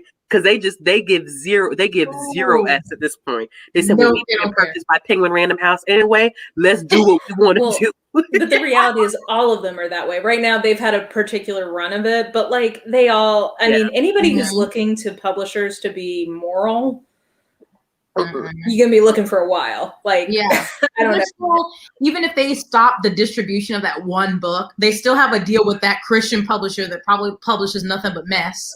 And there's just Bethany House is whatever memoir biography, and I'm like, who wants this? Wait, does Simon and Schuster publish or distribute Bethany House? Is that one of theirs? Oh, I don't. This one is called like Pines. I don't know. I don't know if they distribute. Bethany the one that had zero. And then they're also the one who published that romance that made it to the Ritas that had like, Deborah. If only Deborah was in charge of the publishing house. Yeah. If Deborah was in charge, it would all change. But the Bethany House published that one that was being controversial the last few days on Twitter from the Vivian finalists. That's like about a hero who perpetrates a genocide. So I'm like, Bethany House is like batting 1,000 right now.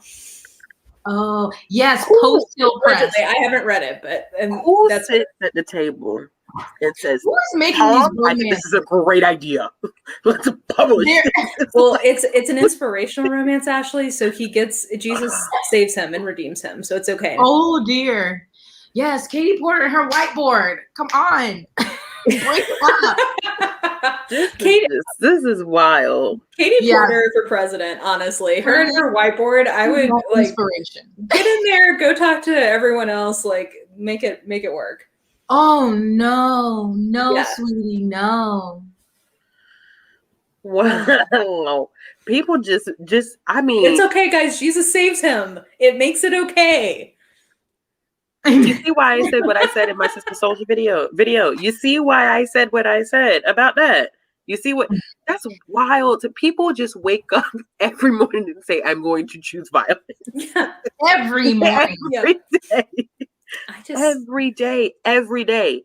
I'm gonna wake up and choose violence. I want to see how many people I can offend today. You're And probably gonna board. it's always, people want to, I always have to be PC and politically correct, and I don't want to do, I should, and I'm like, but what happened to human decency? thank And you. half of these people are like, I'm hardcore Christian. Where is your empathy and human decency when Your you talk about compassion. you are a hardcore religious, practicing Christian, Bible thumping, be in church every Sunday? And if you are, that's you. I'm not going to judge you. But how can you claim that? How can you claim that and then do stuff like this where you completely are horrendous to people? And how can you do that?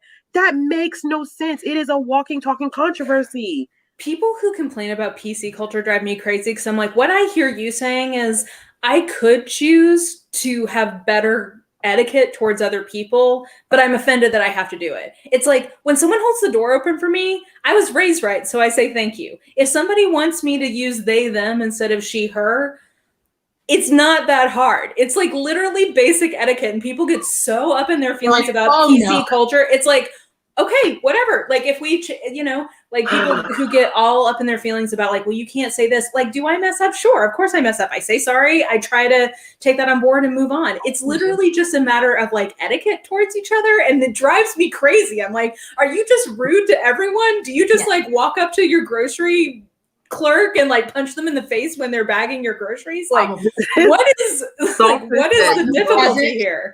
Devout Christian with a wife, a mistress, and 3 pimps on speed dial with a speak on it. Salter. But the reason, to get deep on that, the reason they have that is because they're living in a world where they have to follow these certain standards that nobody can live up to, and so like it leads to this life of like double standards and hypocrisy and hate. And it's just so, I don't know, I can say that because I come from that world, but it just makes me sad because I'm like, it does. It's coming from a place of like, you yourself are not free, and so you want everybody else to be miserable. Yeah. Yes, our language and culture are evolving.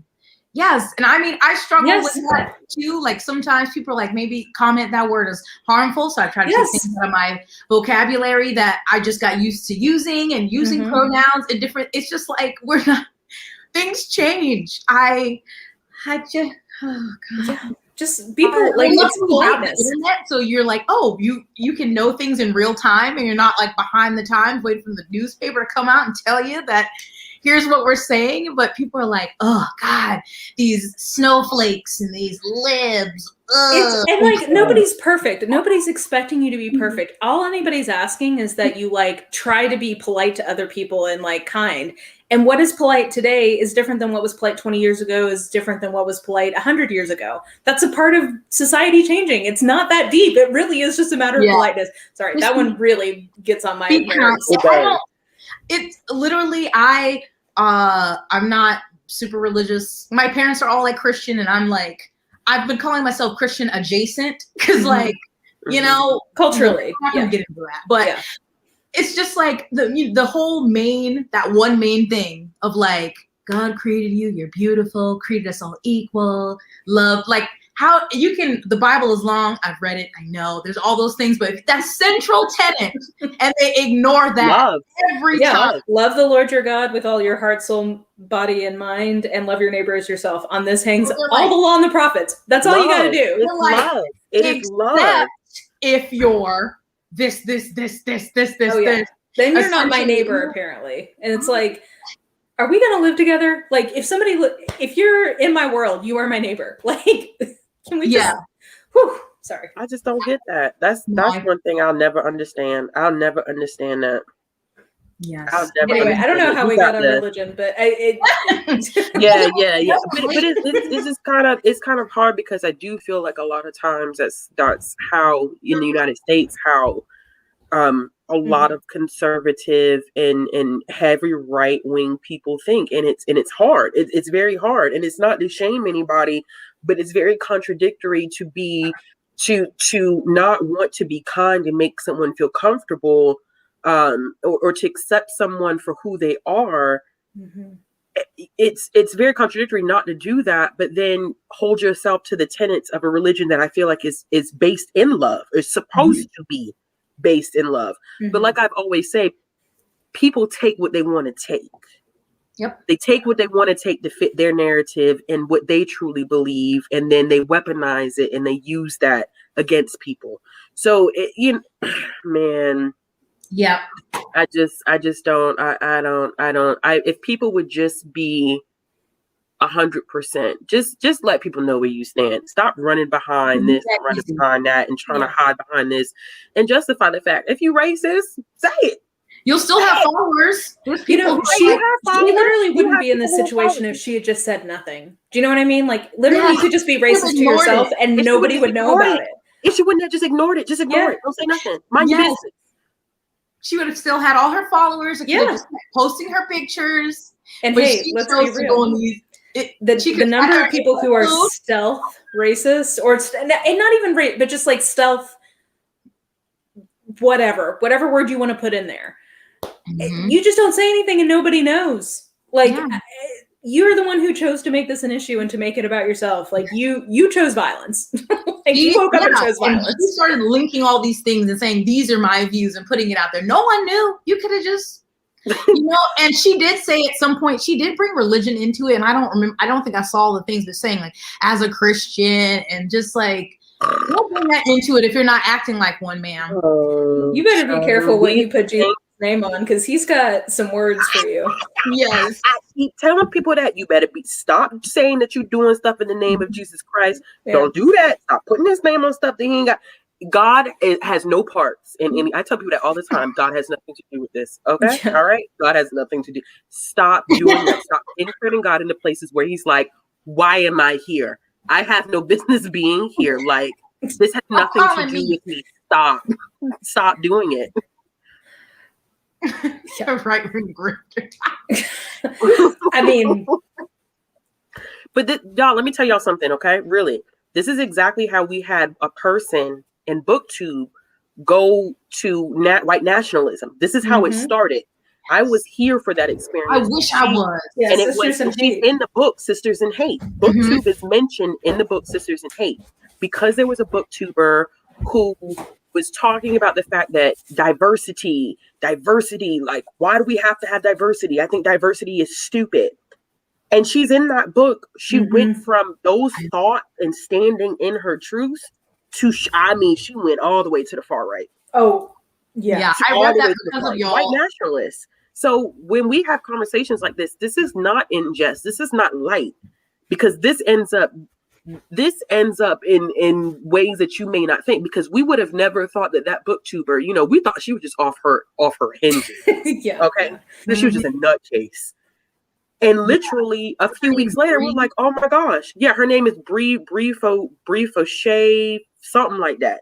You could still find some of her. You can't find her BookTube stuff anymore, but you can. And she was an author. Get that. But you can find her right wing stuff on YouTube still.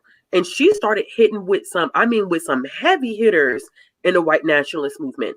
So these conversations are super important. As much as we like to separate, this is my safe space books, and we should be mixing books and politics. Well, the act of reading itself is political. So let's life is political. I mean, let's just go ahead and lay that out. So I mean, come on now. But when you don't have discussions, or you don't open up avenues to really critically analyze stuff like this, you end up in situations like we had a few years back. And I know BookTube wasn't as big as it was back then. So a lot of people who are in the community now are not aware of that situation, but it was a huge thing for it to be in a nonfiction book about white nationalism. Like, that's crazy. Well, and I mean, I made this point at the end of my historical accuracy is garbage video, because like when I was making that, it was right when the insurrection was happening, and I'm like, does any of this really matter? But I landed on, like, I do think it matters. It matters the stories we tell ourselves about our culture, about our world, even if it seems small, like those things add up to a way that you look at the world. So like the people that we interact with online, the books we read, the movies, like it's not that any one of those things is like going to define the way you think about race.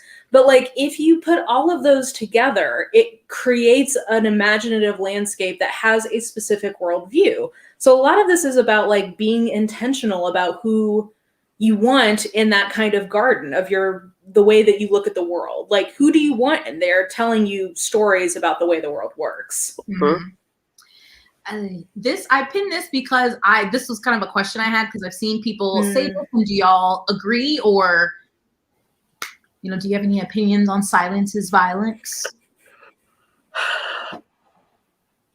I think, like I said earlier, I don't, especially when there are issues that are not directly impacting me, I don't want to be the first to speak because I want to hear where the people who are actually impacted, like how I can use my voice well. So like, I think perpetual silence, I would agree with that. But I do think, and I guess speaking in terms of race, like as a white woman, especially on BookTube, like I don't want to be the first person to say like, this is racist, because I do think and also because I think sometimes it leads to kind of like white knighting or like performative allyship of like, look how, woke I am, or look how whatever I am. It's like, no, like I want to take a step back and say like, okay, how do, indigenous people, what do they think about this representation, and like get a fuller view of like the different views of it before I kind of make my mind up. But I think especially if you have a platform, like silence is not silence. Silence is saying something. So what do you want it to say? Yeah. For me, I think that was kind of a catchphrase that came. I think that the meaning behind it is a little bit more complex than just silence is violence. I think it was a way to capture the feelings and thoughts behind those who refuse to stand up and do the right thing. But I do think that the conversation is a little bit more complex than just that entire, just taking that statement at face value. Because like Mara said,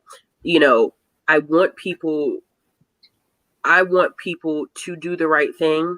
I'm not going to force you to do the right thing. It lets me know where you stand if you don't do the right thing. I also think that sometimes those who are allies also need to realize it's sometimes not your place to speak, because you don't want to overshadow those who need to be heard. And sometimes I think that people are so anxious to do the right thing that they end up not like you're not listening. So, you're centering yourself still instead of actually trying to help. Exactly. Because someone asked me on a video randomly, and it wasn't ill-intentioned. They just asked me, I've been wondering where you stand about things that have been going on in terms of, like Stop Asian Hate. And my response was, I stand in solidarity, but I am listening. It is not my platform is not the place for me to talk about it, because it's not my place to elevate myself to speak on behalf of a group that A, I'm not part of, B, they need to be elevated for people to hear them and to listen to their experiences and how they feel. Like it's not something for me to speak on. Like the Black experience is different because that is my experience. You know what I'm saying? So I think that even when you are trying to be vocal and you're trying to do the right thing, be mindful about how you are doing the right thing, because you can end up doing the wrong thing with good intentions, but your actions are not really necessarily helping the situation. So that phrase in itself for me is a little bit, I get the intention behind it. I understand the purpose. I think that it came at a time in which a lot of people were tired of people being complacent and not speaking out, but it goes beyond that. It's a lot more nuanced conversation that has to happen with that. Yeah, I agree. Yeah. Yeah. So many comments. I'm trying to. Yeah. I know everybody's the chat is on fire today. I'm like, ooh, yeah. So this makes me think of last summer, and then so do you think usually this topic comes up when like sadly an event happens against a group of people? So you think there's like a time like a timeline, like if something happens, you need to say something immediately, or because I remember there were like people have been silent and someone came out and said something, and it's like, oh, now you're saying something, or does it look performative if you take too long? I think it's obviously complicated with saying things, and even myself, I'm always like, start something, I'm like, oh, I don't know if that sounds good, or let me I don't know if I want to, if that sounds right or something, for all different things. And so I usually end up just sharing and retweeting and reposting. I'm like, oh, this is me too. Yeah, me too. Yes, let me show you that, because I can't word it. So yeah, I know it's definitely just like the silence is violence. There's not one answer to what you should do, but I'm wondering, do you think if something happens and everyone's speaking out about an event or a controversy, whatever, is there like a timeline that people should say something? I think it starts before the timeline, and I'm gonna keep going back to this because I think it's important. You need to really do some internal thinking about where you stand, okay? Because your intentions have got to be in the right place. And people will know if your intentions are not in the right place. Before you start any signal boosting, anything, your intentions have got to be in the right place. And I can't say that enough, because what ends up happening is if your intentions are not in the right place, people are doing things out of fear, okay? And that's another thing that as a Black person, I don't want your support out of fear. I don't want you boosting my voice out of fear. If you are doing this because you're afraid that you're going to get called out, you're afraid that you're going to get canceled, then that means that your heart is not in the right place. Like you're not doing this because you want to do it, because you feel that you're tied to me. Once again, going back to that whole conversation with MLK. If you don't feel like my fate is tied to yours, then what are you doing this for? You have to ask what your purpose is. Yeah. And like I said, or like we've said 100 times now, doesn't mean that your silence is not going to have consequences attached to it, but you got to be ready to take on those consequences. But I feel like, for me, I know where I stand with my thoughts about other marginalized communities, whether they are Black like me, whether they're not, whether they're BIPOC, whether they're differently abled, whether they are, different gender, different sexuality, whatever part of marginalized, it doesn't matter to me. I know that, for me, I know that their voices deserve to be heard. So I'm always going to signal boost as soon as I find out that something is happening. Yeah. But I think that a lot of times in our community, we're so quick to react that we don't really end up making any change. And I know a lot of people don't like to hear that, but it's the truth. It's the reason why, for me, I feel like the Black community in BookTube is in the same damn place that they were last year. In the same place, because people were so quick. And I'm only using this because this is the only experience that I can talk to. Yeah. People were so quick to share Black squares. People were so quick to subscribe. People were so quick to do this and this and this and this. And here we are in 2021. And this is the only tangible thing that I have that makes sense, is that you have all these people who are supporting and boosting, and you're not really supporting them anymore. You can see that in people's content, in the manner, the number of people who are watching people's content. You know what I'm saying? Like, you can see the results of people doing quick fire like this, because you didn't really want to do it. You felt like it was the thing to do in the moment.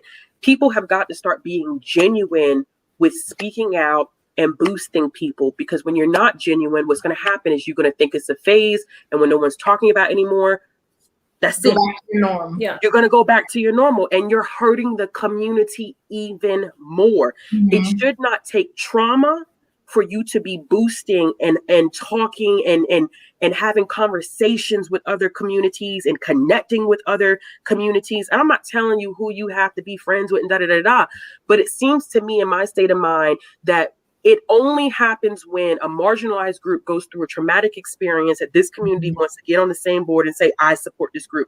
No, homie, you should be supporting them no matter what's going on. If you have somebody that's from a different country, someone who doesn't look like you, someone who's a different gender, someone who's a different sexuality, you should be fellowshipping with them at all times. Not only in a time when it's chaos and it's scary and people are losing their lives. That's not genuine. So for me in the BookTube community, I always have a hard time addressing issues like this, because I can't say, I'm not in anyone's head, so I can't say what your intentions are. I can only see the results of the intentions. Yes. And I promise you, when everything calms down, a lot of the booktube community is going to go back to doing the same shit that they were doing 6 months ago. And it's not even in terms of the Black community.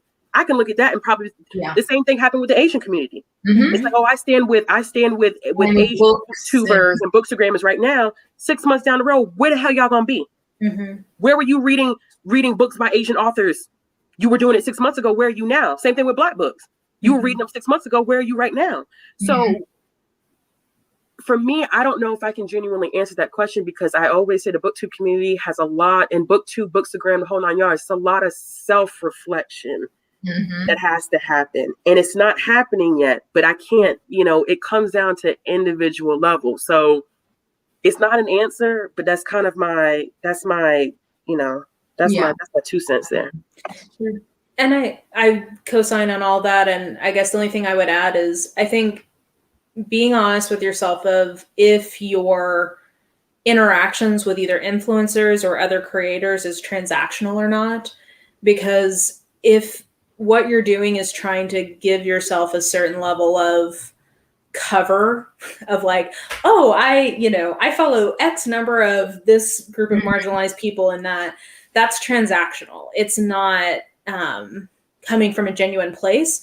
I think it would, you guys can tell me if you disagree. I would rather people follow fewer marginalized people, but really genuinely be following them for the right reasons than not. Like, if the only friendship, like if me and Ashley only ever connected over her identity as a Black woman, then what does that say about whatever? Do you know what I mean? Like, I think having some level of self-awareness or honesty about like what your relationship to whoever you're supporting is. And if it's transactional, I think it would be better for you to just not even have it. Like if I can't have either genuine support for somebody's content because I like it, and because I've gone out of like, maybe, I think part of what these signal boosting things do is saying like, hey, there are people who just don't get the chance to get in front of people. So like, hey, here's some more, if you're wanting to be intentional about what you consume, here's an opportunity to fall in love with these different creators.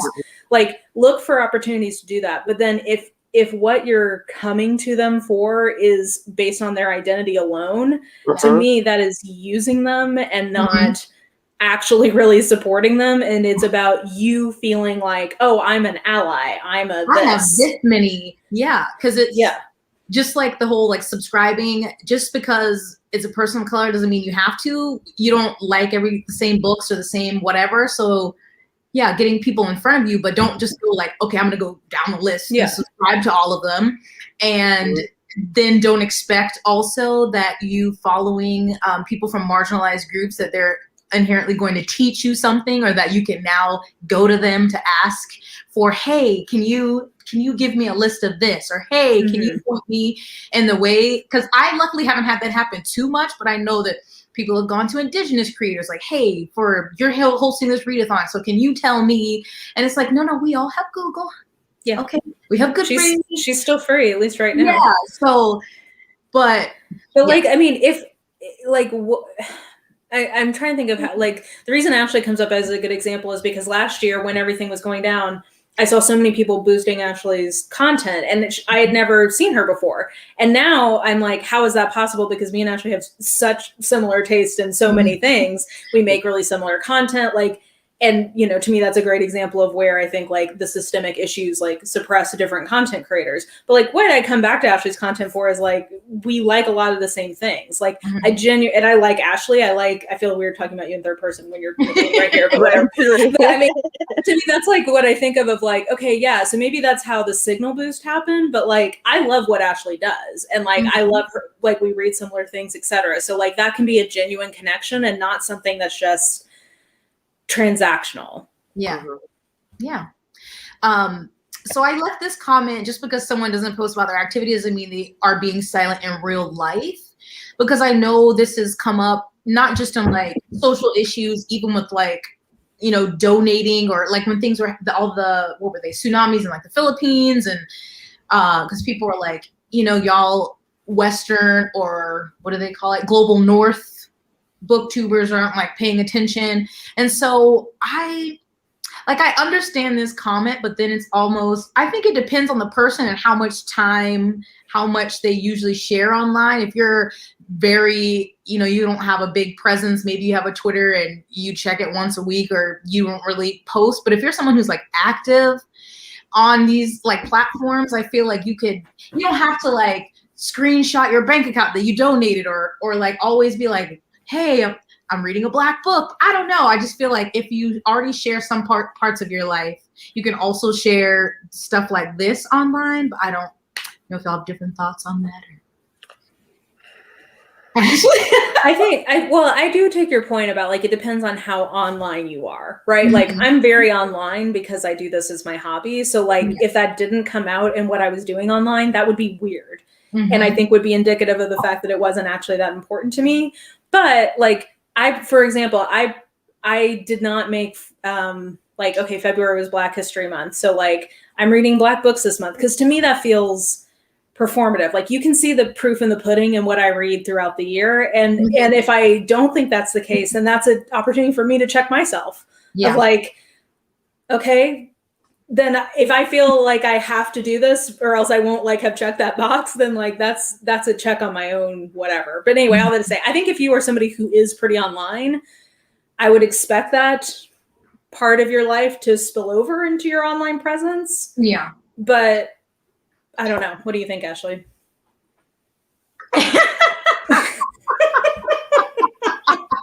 No. Sorry, my cat is about to destroy something. 1 second. I'll be right back. Oh, no. Ashley. I know. Listen. Yes.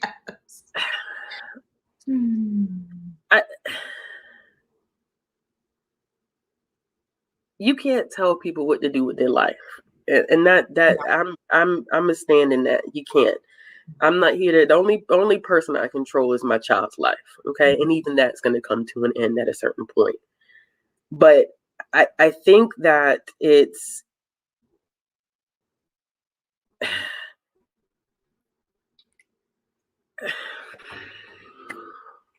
I'm finding the right words. I'm finding the right words here. I understand that not every aspect of your internet life is your real life. Everything that I put online, most of my life is not on BookTube. Okay, even in vlogs, most of who I am is not a part of BookTube. Just because there are certain things in my life that I like to keep private. But my question in return of that is, if you're active in your real life, what is the fear of being active on the internet? Yeah. What is the fear there? What's stopping you? Because if you're doing this in your real life where there's true impact with people who know you, who may be at your place of employment or maybe in your family that have true consequences, if there are consequences or if there are reactions, what is so fearful about putting it on the internet for these people who don't know you? You know what I think for me, it's just one of those things is when it comes to doing what I feel is right, what I feel like is using my voice, what I feel like is listening, what I feel like is creating a safe space and a safe environment for people, no matter who they are. That's in my personal life, and it's going to be in my public life. Because that's a part of me that I can't separate. I can't separate the two. I can't be this person in my private life that says Black lives matter, Asian lives matter. Everybody who's ever been marginalized has the right to use their voice. I can't do that under the guise of my private life and then be in my public life and say, I'm not going to do that online. Yeah. Because I feel like me doing in my private life has greater consequence. What y'all think of me and what y'all say to me on the internet, I don't give a damn at the end of the day. I'm sorry, y'all. That's not to be offensive. It's not to be offensive. It is not to say that I don't, there aren't people in this community that I dearly love and care about, because that's not true. Yeah. I do. But what happens here on the internet is not going to affect how I move day to day. What I do day to day can have some serious consequences. How I move and I shake at work, my thoughts and my activism at work do have some severe consequences.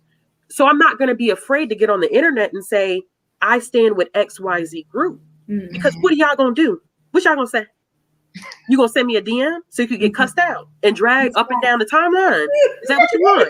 Like, I'm not fearful of that. I feel like people would be more fearful of speaking out in real life than they would be on the internet.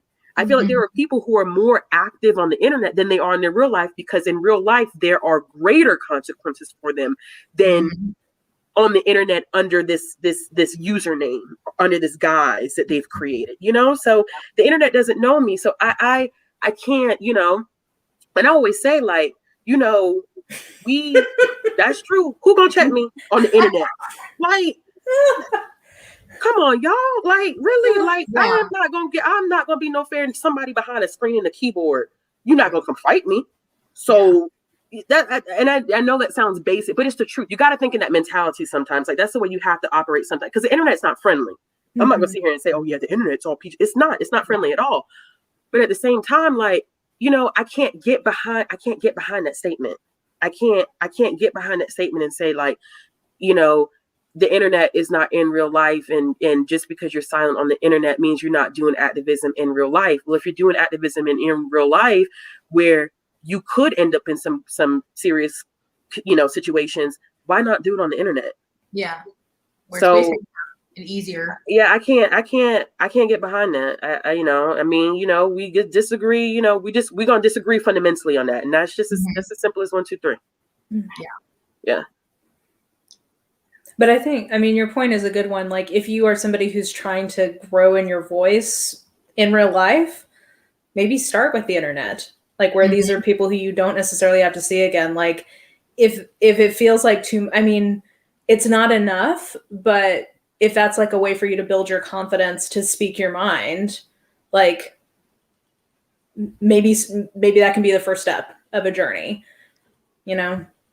Yeah. Yes. Yeah. Yes, Lord.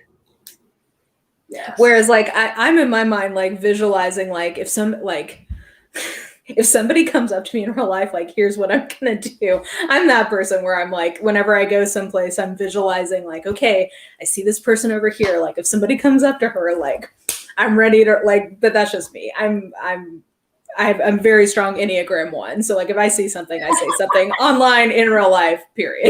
Yeah. That's me. Like, I'm a call a spade a spade. In real life, on the internet, it is what it is at the end of the day. And I think that goes back to the question of well, for me as a Black person, I'm going to say this. I'm not going to continue to make white people feel comfortable. Okay. My entire life has been spent making white people feel comfortable with my existence. I'm not here. If you watch my content, you watch my content, but you're going to get the full version of me. I'm not going to censor myself. I'm not going to tone myself down to make you feel comfortable, to keep you coming back. If you want to be here, then be here, because you know what the show is. You know what time it is. I'm not here to create a space so I can't be my authentic self because you feel like it may be offensive. And I'm not saying anything offensive, but I'm going to be black 100% of the time. Yeah. And if that makes you feel uncomfortable, I'm not the creator for you to watch. Yeah. If it makes you feel uncomfortable that I say Black Lives Matter, I'm not the creator for you to watch. Yeah. If it makes you feel uncomfortable that I'm gonna move aside so other marginalized voices have the opportunity to be heard, I'm not the content creator. I'm not here to milk you for views. That is my thing. I'm not here to make you comfortable because I want you to watch me. I'm going to be my authentic self. And if that's not what you want, then there are hundreds of other booktubers out there for you to watch at the end of the day.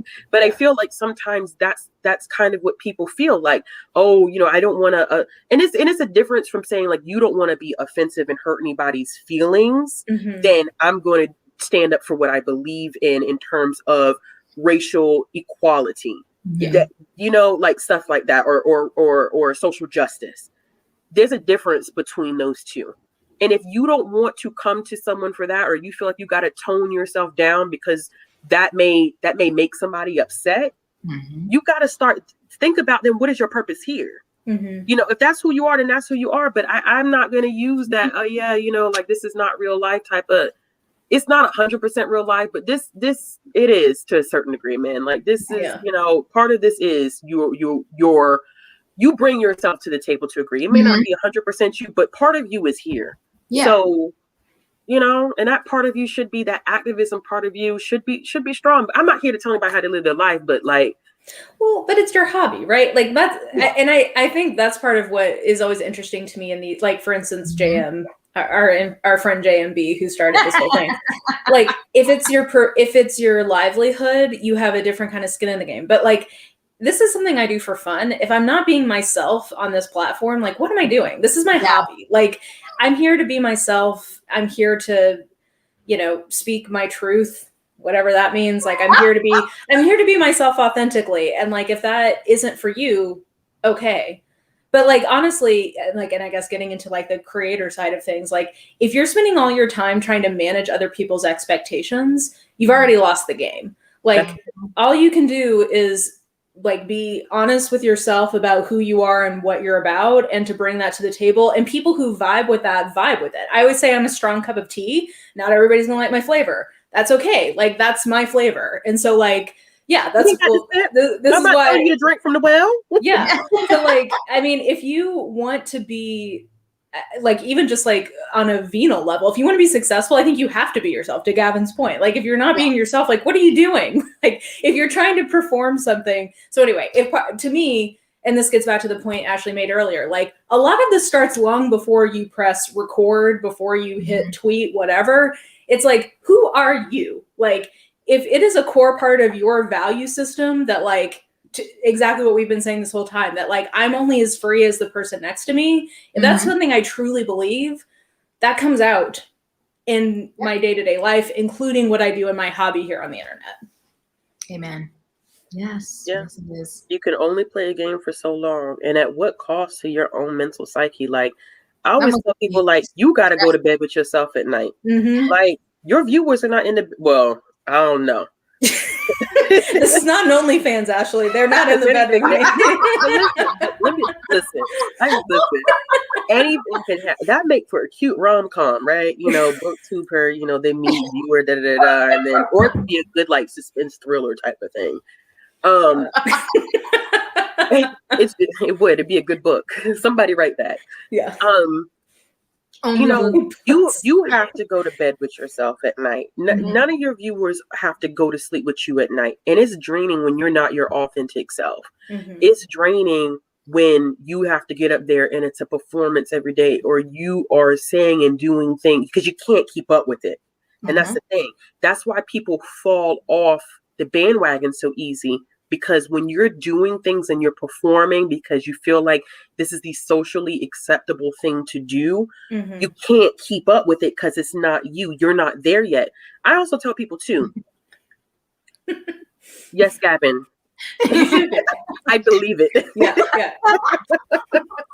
Gavin, you've been taking some beautiful photos on Instagram. Let me just plug that in real quick that I've been loving, just so you know. But for me, I think that one of the other things too is this expectation that you're going to be at the level of, I don't know, activism. I'm just going to use that word, you know, like this. And that's not reality either. So I feel like people need to start setting some realistic expectations in terms of like, you know, you have to start small. You don't wake up and be like, oh my gosh, I'm fighting social injustices today. Yeah. Like, like at the end of the day, it takes practice to get to that point. You have a whole system of things to unlearn. Yeah. You know, things that have been ingrained in you from the time that you have been born. You have to unlearn those things and learn new things.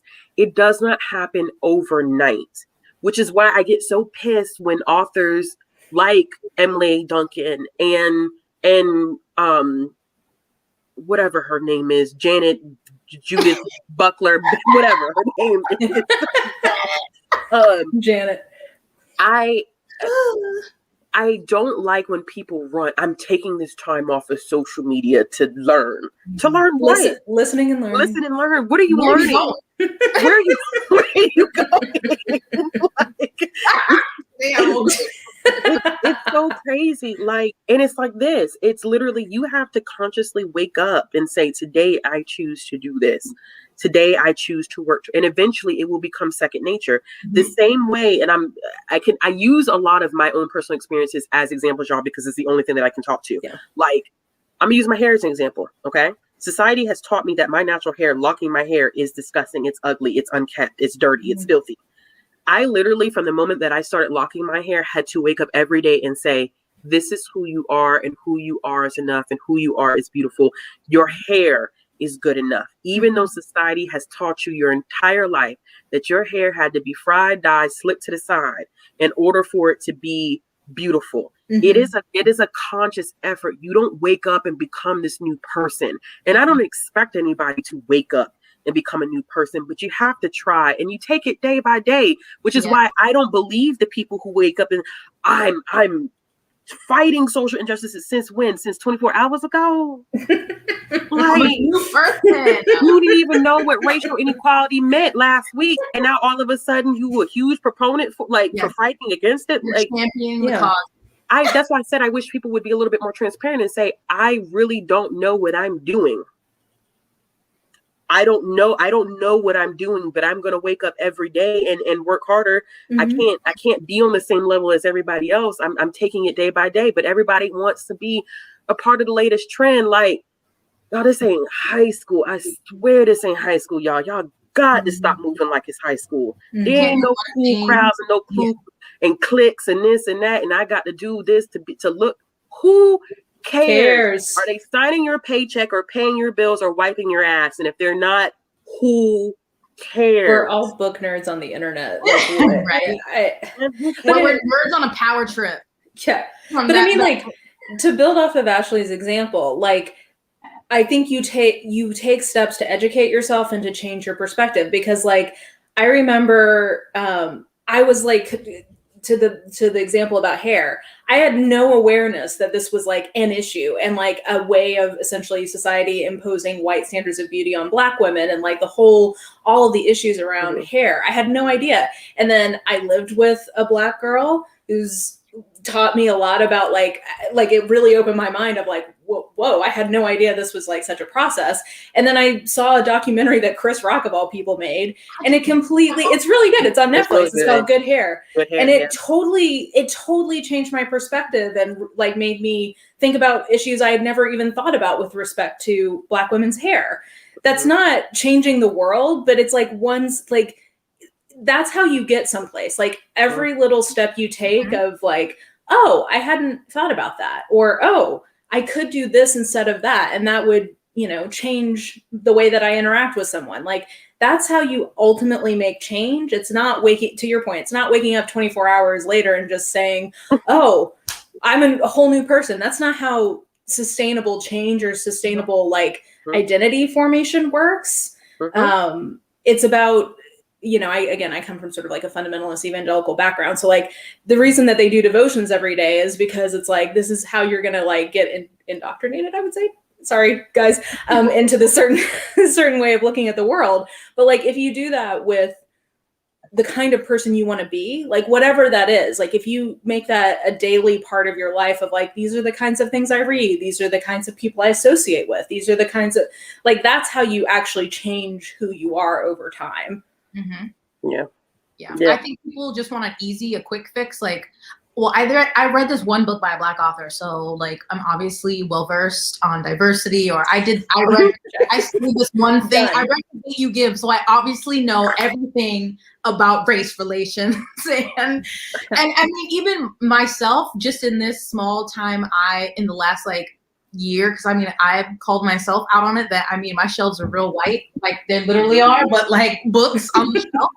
And then because I used to be that person, I just read what was popular, I wasn't looking, and I'm like, oh, it doesn't exist. As a Black person, I've done that. And then I was like, I just want to read what I want to read. And then now that I've gotten used to, I follow more creators who read diverse books, and I've gotten used, it's just now natural to be like, I'm reading this. It's just better. It becomes a part of your life, but then that isn't, if that's better, now I'm working on something else. Like Ashley read Ace and you read Ace, so then I read it. I didn't have any asexuality. And I still am not perfect, but I'm like, okay, well, this was the start. Yeah. It's just, there's just so much, people are so different that we're always going to have to be learning something. We can't know it all. And I think people get on that thing like, how dare you? Like, they don't want to be wrong. It's like, it's okay to be wrong. But some people get told they're wrong and they're like, well, I'm just going to stay wrong. And how dare you keep calling me on? It's just like, that's something I love about BookTube and following different people. And it's just not like books. I learn so much, like your live streams or your discussions. I'm like, oh my God, learning all these things, and you're not going to remember it all. You're not going to get everything right. So I think people, because I know someone has commented before, messaged me like, well, maybe someone's scared to speak up or something. But it's back to your point of like, why are you on the internet? Why are you scared? I get nasty messages are upsetting. I don't like negative comments or whatever, but you have to be okay with messing up. Just as like, you may make a mistake, and there are going to be nasty people. There's always those trolls on the internet waiting to pounce. Yes. But there can be nice people who are like, just want to point it out that their pronouns are this, or actually it's like this, or I just love to explain this. And so I don't know. I think also because there's not a perfect answer for how to do all these things or to know. People just are like, no, I want you to tell me how to be. And it's like, there's not one way to be. It's a process. It's for life. It's evolving. It depends. Like the only thing I think people like live a life of intention. Like, who do you want to be? And like, what does it look like in your life to become closer to the kind of person you want to be? Yeah. I'm not there. I never will be. But like, I think live your life in a way that I don't know. I mean, like for me, my dad, like I think about my dad who passed away a couple of years ago, like he's often my touchstone of like, am I living my life in a way that I think he'd be proud of? But I mean, he happened to be somebody worth wanting to make proud. So like, I'm not saying that everyone should pick their dad or whatever, but I'm just saying like, you know, if you don't have a sense of who you're trying to be, then like you need somebody to tell you like, well, tell me who to be. I just think a lot of this is about like your own, who you tell on yourself in life, like who you are comes through. So hopefully you're not a shitty person. Like to me, a lot of this boils down to like, oh, you're kind of just telling on yourself. So like, I don't know how to tell you in 24 to 48 hours how to become just like somebody who values other people's humanity. This is a good comment too. Sometimes you don't know what you don't know.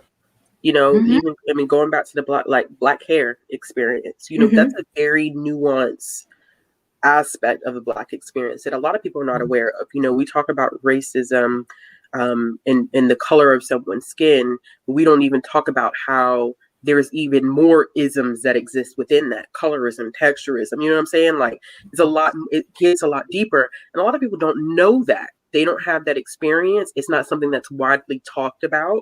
So you don't know. But I do agree. What's not okay is choosing to continue to be ignorant, to keep your peace. And it's you're doing it at the price of you're making someone else's life more difficult because you want to ignore a situation. And man, that's so dangerous. That's so dangerous at the same time. You know, I think we've kind of emphasized it's not about being perfect because no one's perfect. All of us have made mistakes up here. All of y'all in the chat have made mistakes. Yeah. And you will continue to make mistakes because that's the only way that you learn and you grow. And the thing about it though is that you have to be willing to be told, hey, you're making a mistake and you have to learn and you have to grow from it. Yeah. I don't know how some of y'all get on, and not y'all, but these, you know, individuals that, you know, exhibit behavior like Emily Duncan, like, you know, Mrs. Buckwheat and so on and so forth. When I don't understand how people like them exhibit behaviors like that, I had to drop in. I don't understand how people like exhibit behaviors like that on the internet. How do y'all function in real life? Like, what do you have in your professional life? How do you take criticism? Yeah. Because in your professional life, you have to be open, because I don't know how you pay your bills and move on and move forward in your life and I don't know how they. And you don't take criticism. Yeah. I've brought this up so many times when I see people showing their ass. I'm like, if I was this touchy about criticism, I would never have gotten to where I am in my career. I literally get a performance review every like 2 months. Like, what are you talking about? That's what I'm saying. I think about even in my job, like, there's no way that I could not be open to receiving criticism, especially in the position that I'm in. I have to be receptive of criticism. I deal with people, some criticism now, people just be talking sideways out their face. But I mean, like internally, like within my company, I have to get criticism because I get evaluated. Yes. So, literally, it's a part of like having a job for many people. It's like, I'm so confused about, you can't take criticism on the internet, but someone who signs your paycheck is telling you not doing X, Y, and like it's mind-boggling. I don't know how y'all maintain employment. Well, for real, like yes. And somebody mentioned like writers who can't take criticisms. One, I'm always shocked at writers who like are incurious about the world around them. Like, isn't that literally, like, to me, that's a huge part of why you even write, is because you're nosy about other people and are like trying to project yourself into make-believe people and what they might. So anyway, that always blows my mind. But also, like, if you come on to Beyonce's internet and expect everybody to love everything about your book, like, what planet are you living on? Like, that's just not how human taste works. People like different things, and like some people just cannot take any kind. And like, I get it, there is bad faith criticism, and like and it can verge into abusiveness. That's not what I'm talking about. People who are just literally like either criticizing something you've done because they just don't like it, or offering constructive critique. Like, that is literally a part of life and how you grow as a person. Like, what? I don't understand. Yeah, like anything, a job, or if you were in school, like feedback. Have you just never gotten feedback on anything? Yeah. Let me, because I see one thing. Mrs. Buckwheat is Jan Buckler. I was just being funny. It's not a new author, y'all. Well, that's her new name. It's not a new author.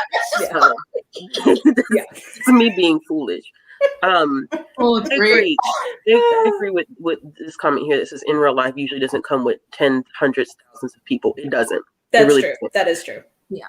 Also, and this is not me, and you can correct me if you feel like I'm being cruel about this.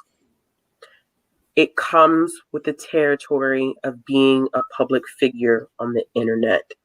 When you sign up on the internet, it comes with the territory. Yes. Unfortunately, it doesn't mean that it should happen. I'm not invalidating anyone's experience where they have been piled on. It is very, very hard to deal with something like that emotionally and mentally. I 100% agree. Yeah. But when you start putting yourself out on the internet like this, it is natural. It's what you've signed up for. You signed up for strangers reacting to you in good or bad ways. Yes. I've had some people say some really nasty things to me via the internet. I mean, especially on things where I do social commentary. You'd be surprised at some of the comments that I have to go through and I delete and I block because I'm not dealing with the nonsense and the foolery. Mm-hmm. But I don't woe is me, because A, I knew what I was doing when I signed up. B, I know what my following looks like. C, I know by talking about certain things, I'm going to piss some people off. Mm-hmm. So it's one of those things that I think time and practice, I think being a public figure with a large following on the internet is not for the faint of heart, because people are cruel. People are cruel and people are nasty. And you got to understand, people feel like they can say whatever they want to say behind a keyboard. I had someone comment on a video once attacking me as a mother because I was reading comments about, I was reading 1-star reviews of books that I loved. And someone attacked me as a mother, questioned my motherhood because I did that video. What? So stuff like that, it comes and, first of all, it wasn't going to phase me because I don't know who you are. 2, I'm not going to even waste my breath dragging you, because then I would have talked about your mother, and I didn't want to get into that because I did that to somebody once and I won't do that again. But there's a certain level of mental strength that you have to build up. It has to come with it, or else I do not advise anyone doing this at all. Yeah. If you don't have the mental capacity to handle what may come at you, do not do this at all. Do not get on YouTube, do not get on any platform like this, because there is no stopping it. There's no social media police here. And it's not fair. In a lot of situations, it's not fair. It is very harmful to a lot of people. It ruins a lot of people mentally. It ruins a lot of people emotionally. But I mean, it's not, the internet is not a safe space. That very much that. The reality is, I put this in my BookTube 101 video of before people come on and want to make content, you need to be honest with yourself if you're willing to engage with people, strangers commenting on you in good and bad ways, and sometimes in bad ways that they think are good ways. That's a part of what you are signing up for by putting yourself out there in some level of public platform. So if you have to do, if I have to do that with my whatever following, paltry in the scheme of YouTube, whatever, if you are publishing a major book, if you are, whatever, if you're signing up to be a public person, you need to have some awareness of can you handle that? Because that's just a part of the territory. And again, I'm never saying that people should take abuse, the whole motherhood to one start, that's bullshit, and block them.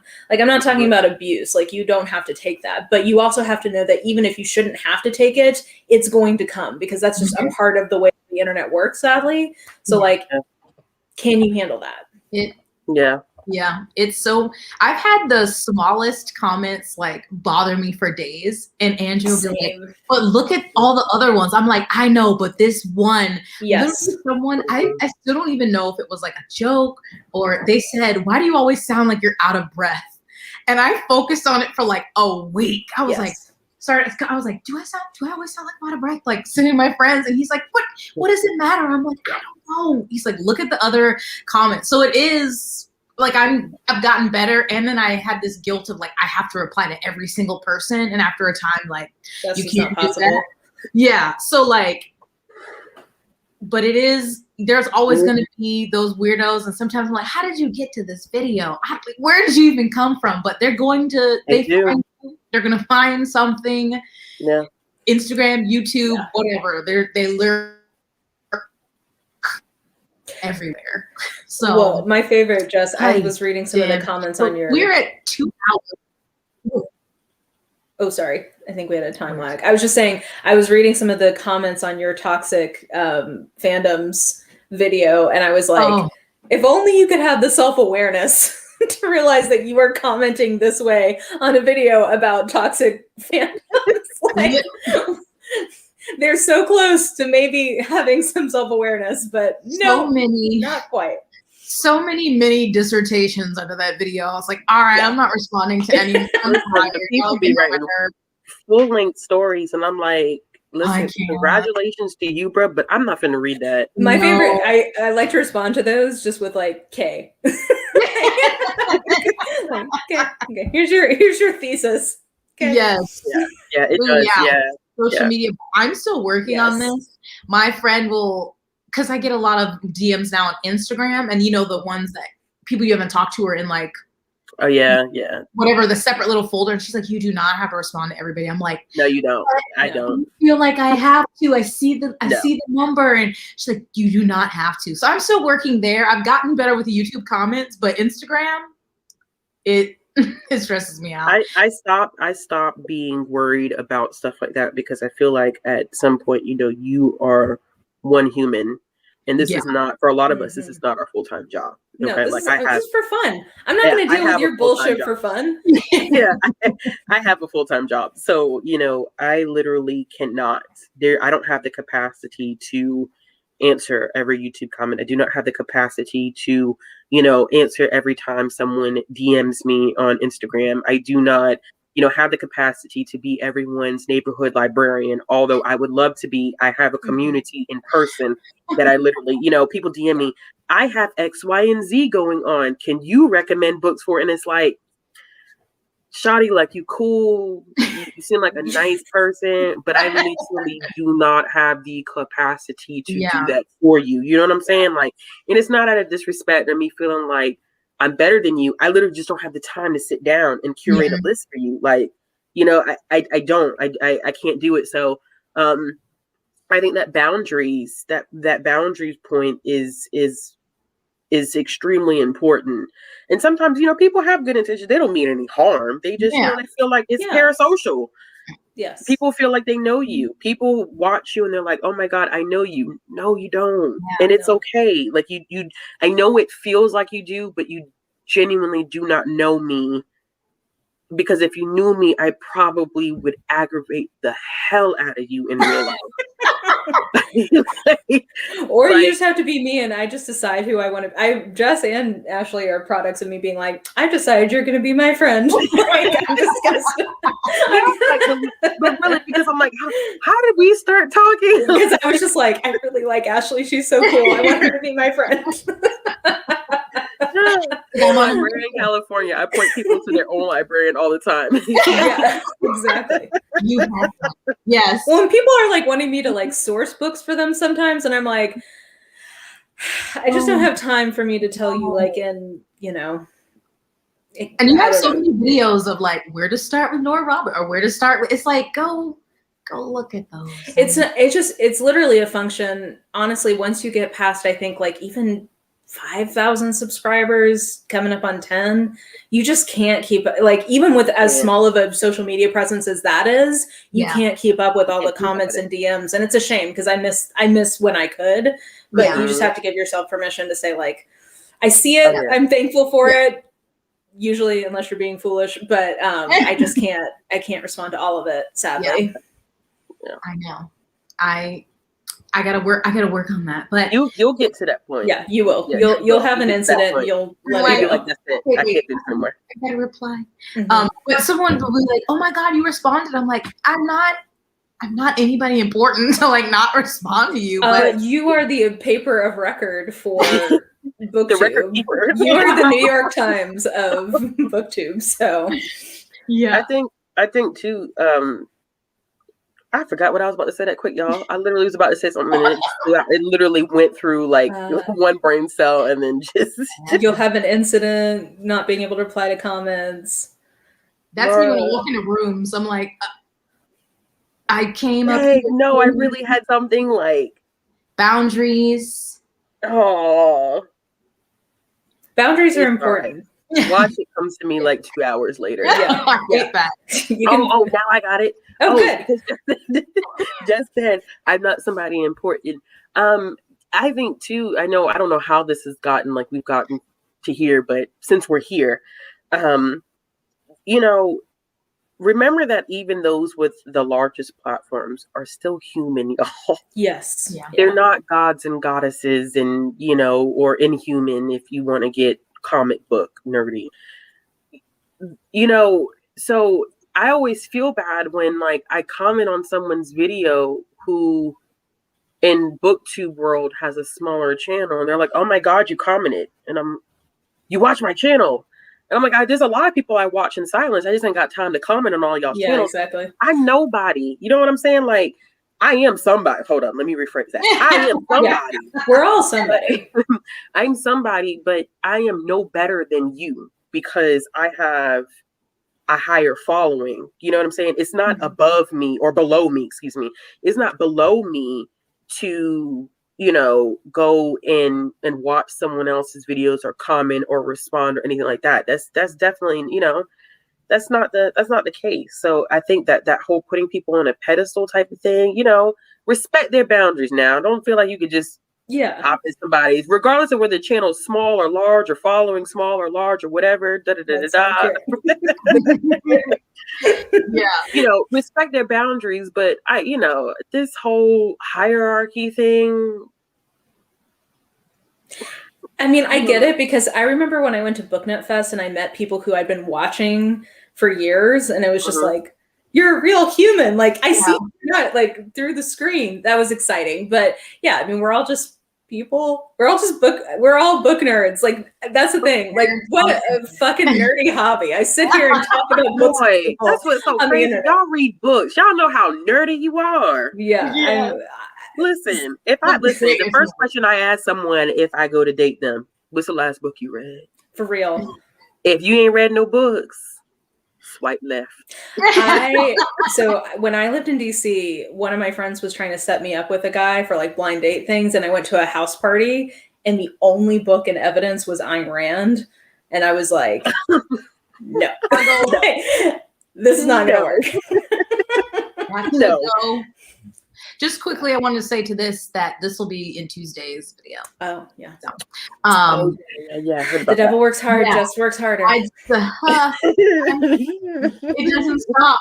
But yeah, I mean the same when like I was like, oh my God, books like will follow me on Instagram or stuff like that. It seems just like, especially if you watch someone for so long, watch them grow. I know it's not the pedestal thing, but it's just like me. So yeah, I still have that sometimes with yeah. So she forced me to be her friend, but I was like, yes. Well, but I mean, I don't know. Like, I'm such a nerd, and I just assume people don't like me. But I am like, I'm gonna make you like me. I'm gonna make you be my friend. So it is weird to me that so many people. Like, I went to the used bookstore the other day, and somebody recognized me, and I was like, that happened to me in the daggone grocery store. Okay, you want to talk about an Autobot, like weird experience? I had a mad card. I did too.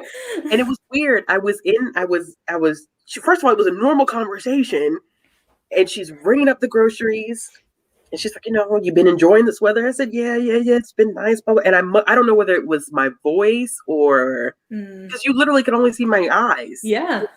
And she was like, can I ask you a question? And I had a work t-shirt on. So I thought she was about to ask me about work, and I said, I got to stop wearing this shirt in public. I'm not on the clock. And then I was like, well, let me just go ahead and prepare my mind for it. Then she said, do you make videos on YouTube about books? I said, oh shit. I was like, yeah. She's like, your book is Shrum, right? I said, yeah. And she said, how's the baby? I said, oh hell no. You're like, this is too real. Let me stop playing. She was really, really sweet, but like, it's a weird moment weird. Because it's like, weird. It's my, and especially because in real life, like Mara is my first name, but it's not the name I go by in real life. So in real life, like to hear somebody call me Mara in real life is just such a weird, like, oh, like, and I mean, I was at I've been recognized a couple of times. It's always been at the bookstore, but which I guess is like a natural habitat for me. But it is a weird feeling of like, oh yeah, like, people actually watch my videos. That's so like, I just forget that anybody really, it doesn't feel real that people watch it. Mm-hmm. Yeah. It is strange. Yeah. It's very, very strange. I love it. So it's been Jess, when do you get stopped at? Oh, I was just gonna say I'm wondering if you get stopped in Sicily when you're out and about. No, because since I've started this channel, Sicily has been basically on and off lockdowns. Like, oh, that's right. Personal Pan Pizza has been stopping your shine out in public. They're like, they have a color system going on where yellow has been the best that we've been, but it hasn't lasted long. So we keep going between orange and red, which you just really can't do anything. I'm like, can't even go to IKEA. So no one is. That's not an essential service. Come on, they got the meatballs. I mean, Nigel though is a superstar locally here. Like when I'm walking him, people like stop their car and are like, "Hey, Nigel!" Like I don't even know their name, but they know Nigel. They love him. Everybody knows Nigel. Just from like watching him as a puppy, me walk around the houses. Like, oh my God, Nigel! Like half the ladies, they'll stop. They're like walking, like Nigel! I'm like, okay. I'm like, oh, I'm fine. I'm doing okay. I'm doing good. No, that's the real star. I'm well. It's great. But so at 2 hours and 18 minutes, I mean, I can keep gabbing, honestly. But in this whole, the sermon that we have had today from Pastor Ashley. Yeah, Ashley said everything that needed to be said in the first 10 minutes. A booktube church here. Whatever. Jesus is a biscuit. Anybody? Drag Race? Yes, I am in the shadow of Nigel Starr. Do you have like, I don't know, what do you think we as a community like need to do or can do just to be better overall, just with like issues? And do you think there's any, or it's just really up to the individuals, I guess? Mara, you take it first. I mean, this is going to be biased because like I am just such a like Enneagram 1. Like if I see something, I will say something. Like if you cross one of my people, I will get you. Like so that's just like the energy I bring to life. But I think my perspective is we need to let people who are impacted by situations lead the way. But if this sounds really condescending, but I guess there's no other way to say it. If like value for other people's humanity is important to you, I assume that that's going to come out in your online presence. And I think we all have to figure out like what that looks like and kind of how to do it in a way that's authentic to who we are and the kind. Ashley, I would listen to that podcast all day long. But we have to figure out like what that looks like for each of us. I get that that's not going to be the same across the board, but I think, the internet is real life in some ways now. And so like what you do on the internet does count. And especially if you have some level of a platform where people are following you and like, even if it's just like an itty bitty bit, you can influence people's behavior. Like, why wouldn't you want to influence it towards making the world better and not worse? Yes. I have no comments. Because that's nothing but truth. No. It's the truth. Yes. But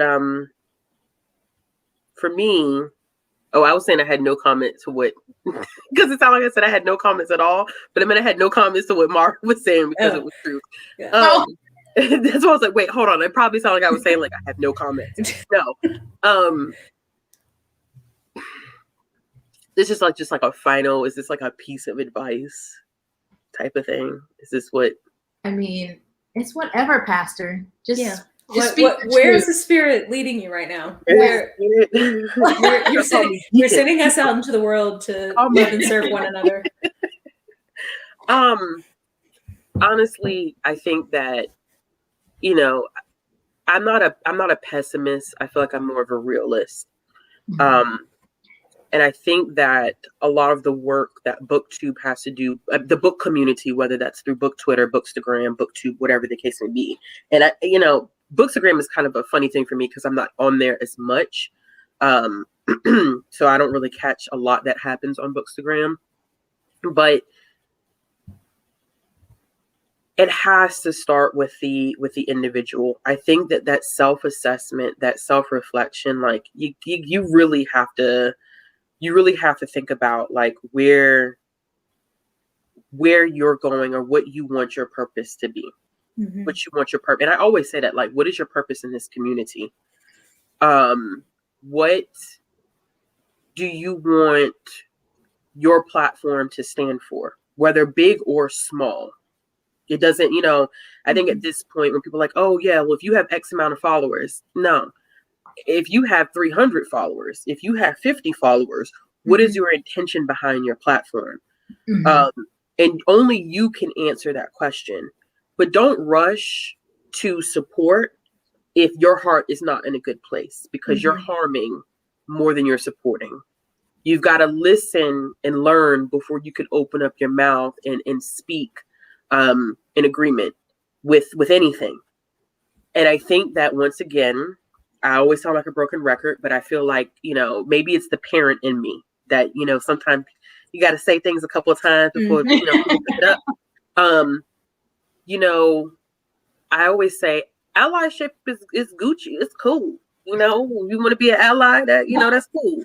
Hey, stop calling yourself an ally. Like, stop bestowing ally on yourself. You can't do that. Like, stop. I don't know why people don't get that. Like, stop doing that. Like, stop doing that. And then on top of that, I want accomplices I can't speak on behalf of other communities, but accomplice is someone who's willing to get their hands dirty. Mm-hmm. It's someone who is willing to make effective and long-lasting change, okay? Mm-hmm. Because the issues that we see with racism, with social injustices and I can only speak for America because this is where I'm at, Mm-hmm. is systemic, okay? So you have to ask yourself, what am I doing to change the systems that are in place? Mm-hmm. Am I doing this because it's going to make me look cool and it's going to make me look like I'm doing the right thing? Or am I doing this because the way that the systems have been developed in this country, it's been done. It's been going on too long. Enough Mm-hmm. is enough. It needs to stop. It needs to be dismantled. Are you the type of person who believes, like Dr. King said, in the appropriate analysis of that speech, that your fate is entangled with mine? Mm-hmm. How you move affects us all. What decisions you make determines how we all are going to live. Do you want the next generation to have something that's a little bit better than what we have right now?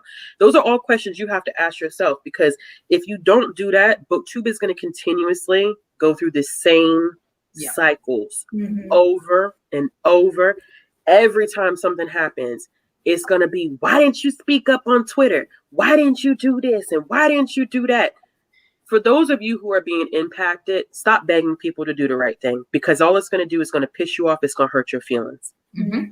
If people don't want to do the right thing, know where they stand, put your hand out and say, I'm going to keep you right here because I know how you feel. I know where you stand. I know what you believe. And you don't want somebody like that in your circle fighting and doing what's right, because they don't want to do what's right anyway. So leave them over there to do it. Stop begging people to be out in the storm trying to fight what you're trying to fight. Like, don't beg people anymore. It's people have to want to do it themselves. Educate yourself. I don't know how many times I could say that. Educate yourself. Listen and learn. Open up your ears. And if it's uncomfortable, you're probably doing the right damn thing. Mm-hmm. Yeah. Okay. And that's for all of us, because there's been situations that I've had to experience with other marginalized groups. And I'm like, damn, this shit uncomfortable. Yes. I can't believe I was doing this and I wasn't listening. You know, that's part of my growth. Do I vocalize that to all y'all? For what? What you need to know what I'm working on? It's none of your business. Like, you don't need to know. Like, you don't need to know. And I don't have anything, like, it's not for me to show, because it doesn't need to be performative activism. Mm-hmm. If I'm going to do what I need to do, it's because it's what I believe in. It's what I stand for, so just, basically, are you a shitty person? If so, fix that, and then it'll, trickle out. Don't be yourself if yourself is shitty. Yeah. It's basically the bottom line. Also, I'm waiting for my Allyship is Gucci t-shirt to arrive in the mail. And then I'll know that then I'll know I've got the Ashley's seal of approval. Yeah. You learned, y'all. Go ahead, Jess. Yeah, like with the uncomfortable, the ACE audio. I'm gonna go back to that book. The first 20%, I was like, I was mad. I was like, I don't understand. I don't get it. I'm confused. There's too much. And I was like, I'm going to do it. I'm like, no, that's the good point. Mm-hmm. Like, so I kept listening, and I still, like I said, I learned a lot, but it's not like it. But that was a recent thing where I was like, I don't like this, but like, this is a good place to be, because it's something, I've been reading a lot of nonfiction on like sociological and like race and stuff like that, which I'm still not an expert on, but it's more familiar. And so this was something totally outside of anything that I had learned or like read, and I was like, I'm like, let me go back. I need to do this and finish it. I was like, I need a physical copy so I can read it again. Trickle down moralnomics. I like that. I mean, again, I can't help. This is just my tradition I come out of. But like, where your heart is, there, where your treasure is, there your heart will be also. Like, if what you treasure is like feeling comfortable, then like that's where your heart is. If what you treasure is other people's like humanity and like living in a world that's better, like that's what you lack from. You're not gonna change everybody. Some people are gonna stay in there. They're gonna die on those hills. They're gonna stay in their space, but you know, if you keep, you're being yourself and you're learning and you share those things. Like you share random stuff on the internet. That one person is like, oh my gosh, I never thought about this. Or I didn't recognize something. And it's worth it for that one person. Yeah. If you reach that. But a question, I've seen this because I think J.M. Buckwheat or whatever said this also about like, oh, if you're like sharing, because you know when something happens, people also make lists like here are Black books to support, Asian books to support. Like how are you doing? How is that really doing anything? So do you think when people do those like lists or videos or whatever it may be, trying to uplift certain groups, do you think those are helpful for that, for in general? First of all, she should have never talked about that with her 5 BIPOC authors on her timeline last year. She may have put them into a queue. First of all, she should have kept her mouth shut. She should have just all of this. She should have kept her mouth shut. Like there's too much evidence out in the world for her to be making claims about people talking about book lists. I support BIPOC authors all the time, girl. Okay. I don't think there's anything wrong with. I don't think there's anything inherently wrong with book lists. But once again, my comment goes back to here we go. The issues in America are systemic. Okay. It has to go beyond.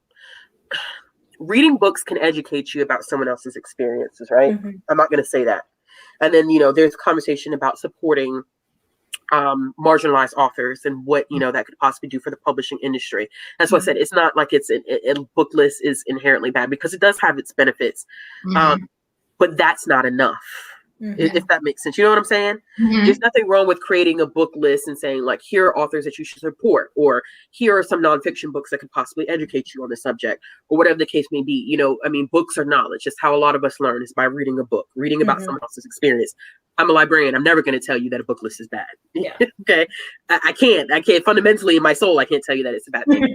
I think that people have to realize that's not where it stops though. I think people think that if you have a book list and I read these books, racism is solved. And unfortunately, I'm sorry to be the one to break this to you today.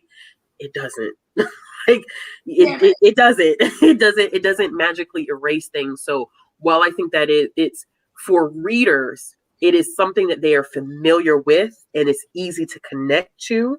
And it's a first step in making a change. But I don't want people to think that book lists change everything, because once you become aware of the knowledge, what are you doing with it? Are you keeping it to yourself? Are you sitting on that knowledge, or are you actively doing something with that knowledge to change the communities that you're living in? Because it's once again, for me, it's you have that knowledge. Okay, start locally. What are you doing in your local communities to change this? Who are in positions of power? If you have this information, do the people who are in positions of power, do they align with what you know to be true? Are they fighting, you know, actively to change the systems in your local community? So I think it's a good starting point, but sometimes I feel like the book community thinks that book lists are like the end all be all, and it feels like, to me, it gets to what you were talking about earlier, Ashley, like, where's your heart in it? I've seen people who put lists up who, like, I know them, I know their content, I know where their heart is, and genuinely it's a like, hey, I know people are looking for this. I'm trying to be helpful. I do kind of side eye a lot of that stuff at this point, because it does feel very much like I want to be able to have a receipt that I did this. And while I do think that there's something to be said of like, I want to be counted, I want to stand up and be counted with the right side of history. Like, I think that there is something to be said for that. I also think, just speaking as somebody who in general is in a very privileged position, like, it's very easy to just be counted with the right side of history and that be the end of it. So I don't think it's intrinsically bad, but I do feel like it's kind of a crutch for actually getting into more substantive issues sometimes. Like, I know this is not a popular opinion, but if you're gonna read, not that, I mean, I want people to be reading diversely in general, but like, if part of what you're trying to do is reading to educate yourself, I really think people should put in the work to read some nonfiction. I know it's not everybody's favorite, You got but to like, fiction. Yes. I'm not saying it's the only thing you can read, but I do, if you're going to put some of your sort of like reading allowance towards something in this area, I would strongly encourage people to look up some nonfiction, memoir or history or something, because I think then I think you're at least like truly educating yourself about something and not just kind of hearing from voices, which I want to stress. Like, I do think that's also very important.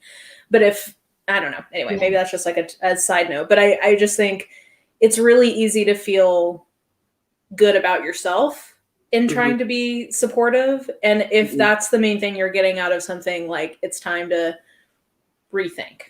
Yes. Yeah, I agree there. You know, I know nonfiction is not everybody's cup of tea, and I had to find a different way to consume nonfiction in order to do it. And I know that audio for me is probably the best way now for me to to consume nonfiction. Sitting down and physically reading a nonfiction book is not in my best interest, because I know that I struggle a little bit with that. And I think sometimes you got to find your happy medium. But Mara, it may not be a popular opinion, but I agree with you 100%, because I don't think reading a fictionalized, it's not that it's bad, but I don't feel like reading a fictionalized experience is going to give you the full perspective that you need in order to truly educate yourself. Like, you need to know the real life facts of what happened in certain things in order to to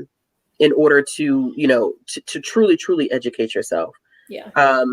And there are some great nonfiction books out there now. You know what I'm saying? That's the thing. There is really wonderful nonfiction that's very easy to get through. Especially, I do really recommend audio. That as an adult has been my key to sort of like getting in the groove with it. And maybe, try reading some narrative nonfiction first to kind of whet your appetite. But start with children's too. I always tell people that. That's a great point. If you have, and I'm not going to assume that everyone has a local library, because, internationally that does function a little differently. COVID in place, there's 100 different million possibilities with that.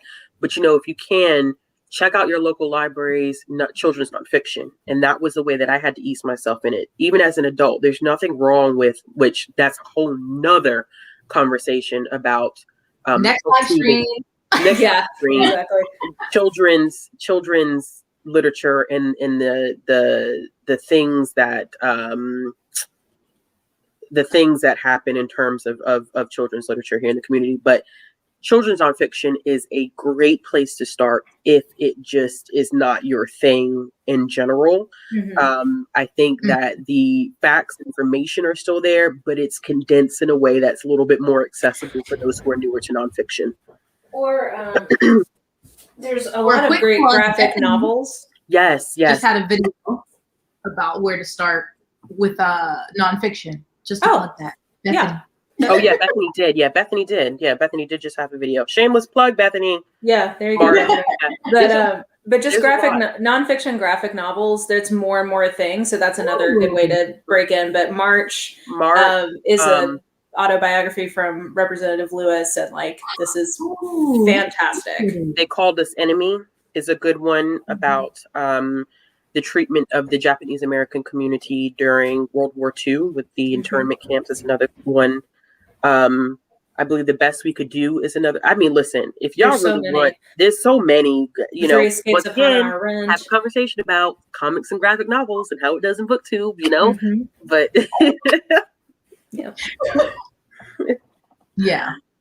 so many, because I've seen people for books, especially by like marginalized author, whatever, if that's like race, culture, sexuality, saying for a fiction book, like, mad that I didn't learn anything from this. This didn't teach me anything.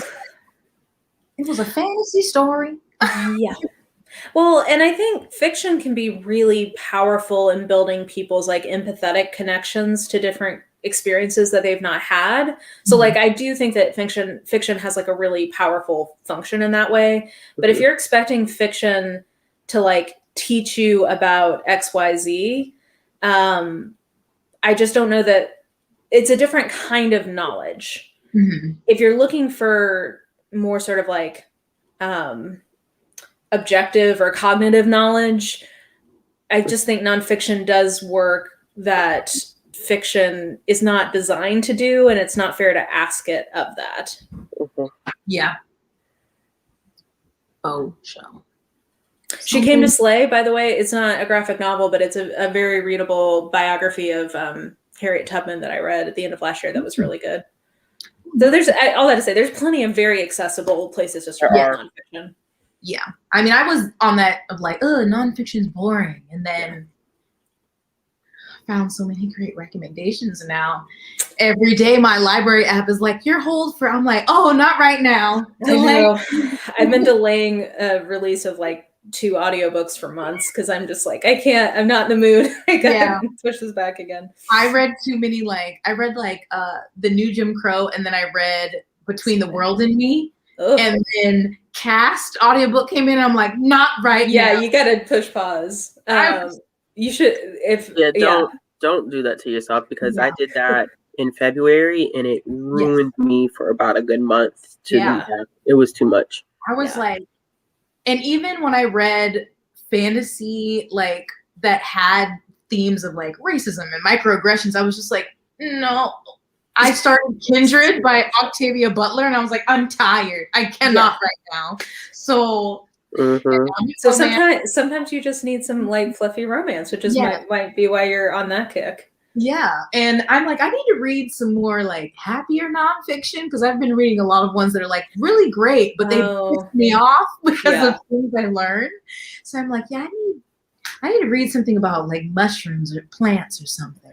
Maybe braiding sweetgrass. It's about it's really good. It's almost like poetry, but it's about indigenous ways of learning about nature and how that compares with more Western ideas of the scientific method. Yeah, I've seen that one recently. Been recommended. I'm like, oh, okay, it's good. It's about I learned about how trees talk to each other. It was exciting. Yes. Nonfiction, World of Wonders. Whew. Well, I feel like we covered a lot of ground, ladies. Yes. I hope folks took some notes. I hope, if Janet was here, she's beyond learning, I think, though, but I hope waiting for that DM. Definitely. Hey, girl, hey. Hey, boo. Yeah, I should look over at my Instagram, see if we've got any. Right. Slide in the DMs. Well, yeah, a lot. Oh, braiding seagrass. Okay, well, I'm gonna have to get that one. Yeah, it's really good.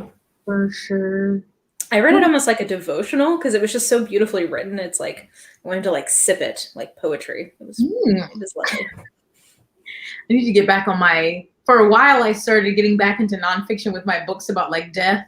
I'm like, I need to go back to those. Those were I love those though. They're so interesting. Yeah, I got when breath becomes air, when life. Oh yeah. Yeah. Yeah. I had Jess.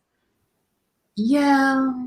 I just got that, and then I was also got The Bluest Eye by Toni Morrison. Oh no! Now I did. I saw your Instagram, and literally, I should have messaged you, but I saw your Instagram, and I was like, what the hell was she doing to herself? Not to have When Breath Becomes Air and The Bluest Eye in the same video or the same story, and you need to get some Ruby Dixon or some you got to break that up, or request the side chain or Lucy or something. Let somebody break things up for you, because that's a lot. Yeah, the way I've been structuring my reading, not good for myself. Yeah. But I hope this has been. It seems like people enjoyed it. I've enjoyed it. This was wonderful. Great conversation. Great, yes. And I can only hope that this community can get better. But I know a lot of people get frustrated, especially book Twitter. They're like, I'm leaving Twitter, this hell platform or whatever, and things. I'm like, I'm not there. I see frustrations, but I also have my places where I can find joy in things and learn and all these things. So I'm not somewhere where I'm like, I'm leaving this community. It doesn't bother. It's not there for me, but much like life. Yeah, much like life in general, my joy from online bookish discourse comes from my individual friends and like my subscribers and whatever, but like, yeah, writ large, we've got some issues. But in my day-to-day interactions with people, that's what I try to focus on. But I ain't got time for y'all. You got time for that. It popped in real quick. I ain't got listen. I ain't got time for the foolishness. Like, but in all sincerity, I think too, because I'm so busy in my personal life that I just really, I caught up on everything, the issues like rather late. So I see it, but I don't have I think for me personally, I do not have the capacity to dwell in it. Because I choose peace, my mental peace. mm-hmm. Every morning, and it's just some things that you hope for people to change, but until it happens, like I don't put, and that's probably just me in my person. That's how I move in my personal life too. Like I don't put all of my eggs into one basket and assume that people are going to change because that's what I want to happen. That's people's personal decisions. Do I hope it will change? Absolutely. I said it a lot of fools that I've met in my real life. I hope you change. Now, will I be here to see it? Probably not. But I have great hope for you and your loved ones. I just won't be there to see it because I'm not keeping myself in no situation like that. Yeah. I have hope for you. Goodbye. Yeah. Goodbye. You can see yourself out the door. I hope that things change for you in the future. But yeah, the only thing we can control is our own. Yeah, we can control our own actions and like how we want to, like the degree to which we can control our own environment. But I can't control other people's foolishness, so I'm not going to try. Call me Deacon. Call me Deacon. Okay. Deacon Ashley. Deaconess. Ashley. Change the name. Deaconess. The Deaconess, Reverend Ashley Realm. I need all of these things on mugs. I need merchandise, ladies. I'm ready to spend my money. Oh, entangled. Chat has been great. I can't look at the word entangled anymore. But entangled is not a word for me anymore. Entanglements. That was the word of last entanglement. Entanglements. Mm-hmm. Yes. The Deaconess Realm. The Deaconess Realm. Should start having live shows on Sundays. Let me stop. Yes, I'll start getting some copyright-free organ music to play in the background. I'll get a tambourine. We will take them to church. Mm-hmm. Stop it. Not Mrs. Buckley. Y'all don't follow me up now. Y'all gonna end up getting sued on my behalf. As we stated at the beginning, all of this is our opinion based on the facts publicly available. Yes, I'm working on the Reddit. Yeah. Weird. Yes. Well, this was wonderful. We're gonna have to do it. I mean, there's so many there's endless topics. I feel like books. It seems like it's such stay in a mess to go to talk about things. But thank you for joining me. It's been lovely. Thanks for having us. This was fun. Thanks everyone for coming. And yeah. Okay. Bye.